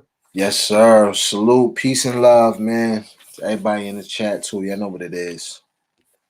Hit the people with your last words for tonight's podcast, Bonds. Love, man. Love for everybody, man. Give love. Love is strong. It goes faster than hate. Comes back better. Comes back with gifts, not with repercussions. You know what I'm saying? Let's spread love, man. Let's get some, you know what I mean? That's all. Bonds, thank you, bro. I will see you tomorrow. Salute, King. That's my guy, Bonds Simmons. Appreciate him for joining me tonight. Everybody shoot him a follow right now. Everybody in here that follows Bonds, I'm sure he's going to follow you back right now, like literally. So if you follow him right now, it'll be the best time. Also, you can get his album, Local Legend, Sorry for calling it Living Legend Bonds. I mean, it's crazy. Gunplay and MJG, and 8 Ball actually had those albums, and we were talking about that the other night. But Bond's album is called The Local Legend, and it actually features Dark Low. It features Kid, and you guys can grab it right now on iTunes or Spotify. Hit that link that I got pinned. Show Bond some support. Run them streams up. He's been in the game for a while. We had fun tonight, though, talking about French Montana at the end. Also, both the topics tonight, Chief Keef admitting to crying, being a big man. You know what I mean? Showing growth. He grew a beard as well. You know, obviously that's not a reporting thing to come on, but him talking about one of his old records. We had to come on here and share some stories about Keef tonight. And Straight Drop needs to turn his ass in, point blank, period. There's nobody. I can't imagine how many friends. He probably has as many friends he can count on his hands right about now. But I appreciate everybody tapping in. I hear you, Ace Uno. I hear you, bro. I hope I didn't ruffle your feathers, my brother. But yo, everybody on here, do me a favor. Follow me right now. I'm going to follow everybody back. I'm going to follow y'all back right now if you're not following me. Follow for a follow. Oh, appreciate you for subbing too. Everybody on here, if you're not subscribed, subscribe right now, man. We go live on a pretty much every other night. Every time there's a breaking story, when we're doing reviews for albums, we go live. We're talking about reviewing the new Dark Low and excuse me, not the Dark Low and Havoc project. Actually, Havoc just did a new project with Styles P that is on our radar. Trezzy, thank you, man. Always dope interviews. Yeah, I put out a bunch of my throwbacks. Working out a bunch of new interviews this year as well, man. I'm excited for what 2022 has to offer, especially just coming on here and doing these live reviews and these live news broadcasts. But like I said, if you follow me on Instagram, you'll be able to actually interact with me, comment on my new pictures, comment on anything like that you want to comment on, but also join me on lives to find out when new interviews are dropping and shit like that, man. But I appreciate everybody tuning in, man. I'm about to get out of here for tonight. I'm about to go watch that Iron Man 3, actually. Yeah, I've been watching Iron Man 1 and 2, first time ever seeing them. So I'm going to check out part 3 tonight. I read a review or a part of a review because I didn't want to blow it, but it said that part 3 was really hit or miss. A lot of people could either take it or leave it. So I'm interested in seeing why that was, because I was interested. Really loved part 1. Part 2 was cool. But yep, I'm about to get out of here for tonight. Definitely was an epic show. On the podcast, we always come on here and do about 3 hours. But just stay in tune with my content, man. Keep spreading the word about Mikey T, the movie star. Let everybody out there know that I'm the next dude on the scene, and I'm not going to stop until we get a radio deal, until we get a record label deal. Will one of these labels bring us in? Until we get a deal to podcast network. I'm not going to stop till we get all that, you guys. Yes, free the top goon. Albert, thank you very much, man. I'm going to keep dropping the content on a daily basis. And then we coming on here and doing these lives so we can really get the news out and our opinions out as well. Salute to everybody that tapped in, man, because this doesn't work without you guys, man. This doesn't work without you guys, man. Y'all keep the drive and the ambition up there, man. Salute to everybody out there, man, that tuned in tonight. Much love, and I'll see y'all on the next episode.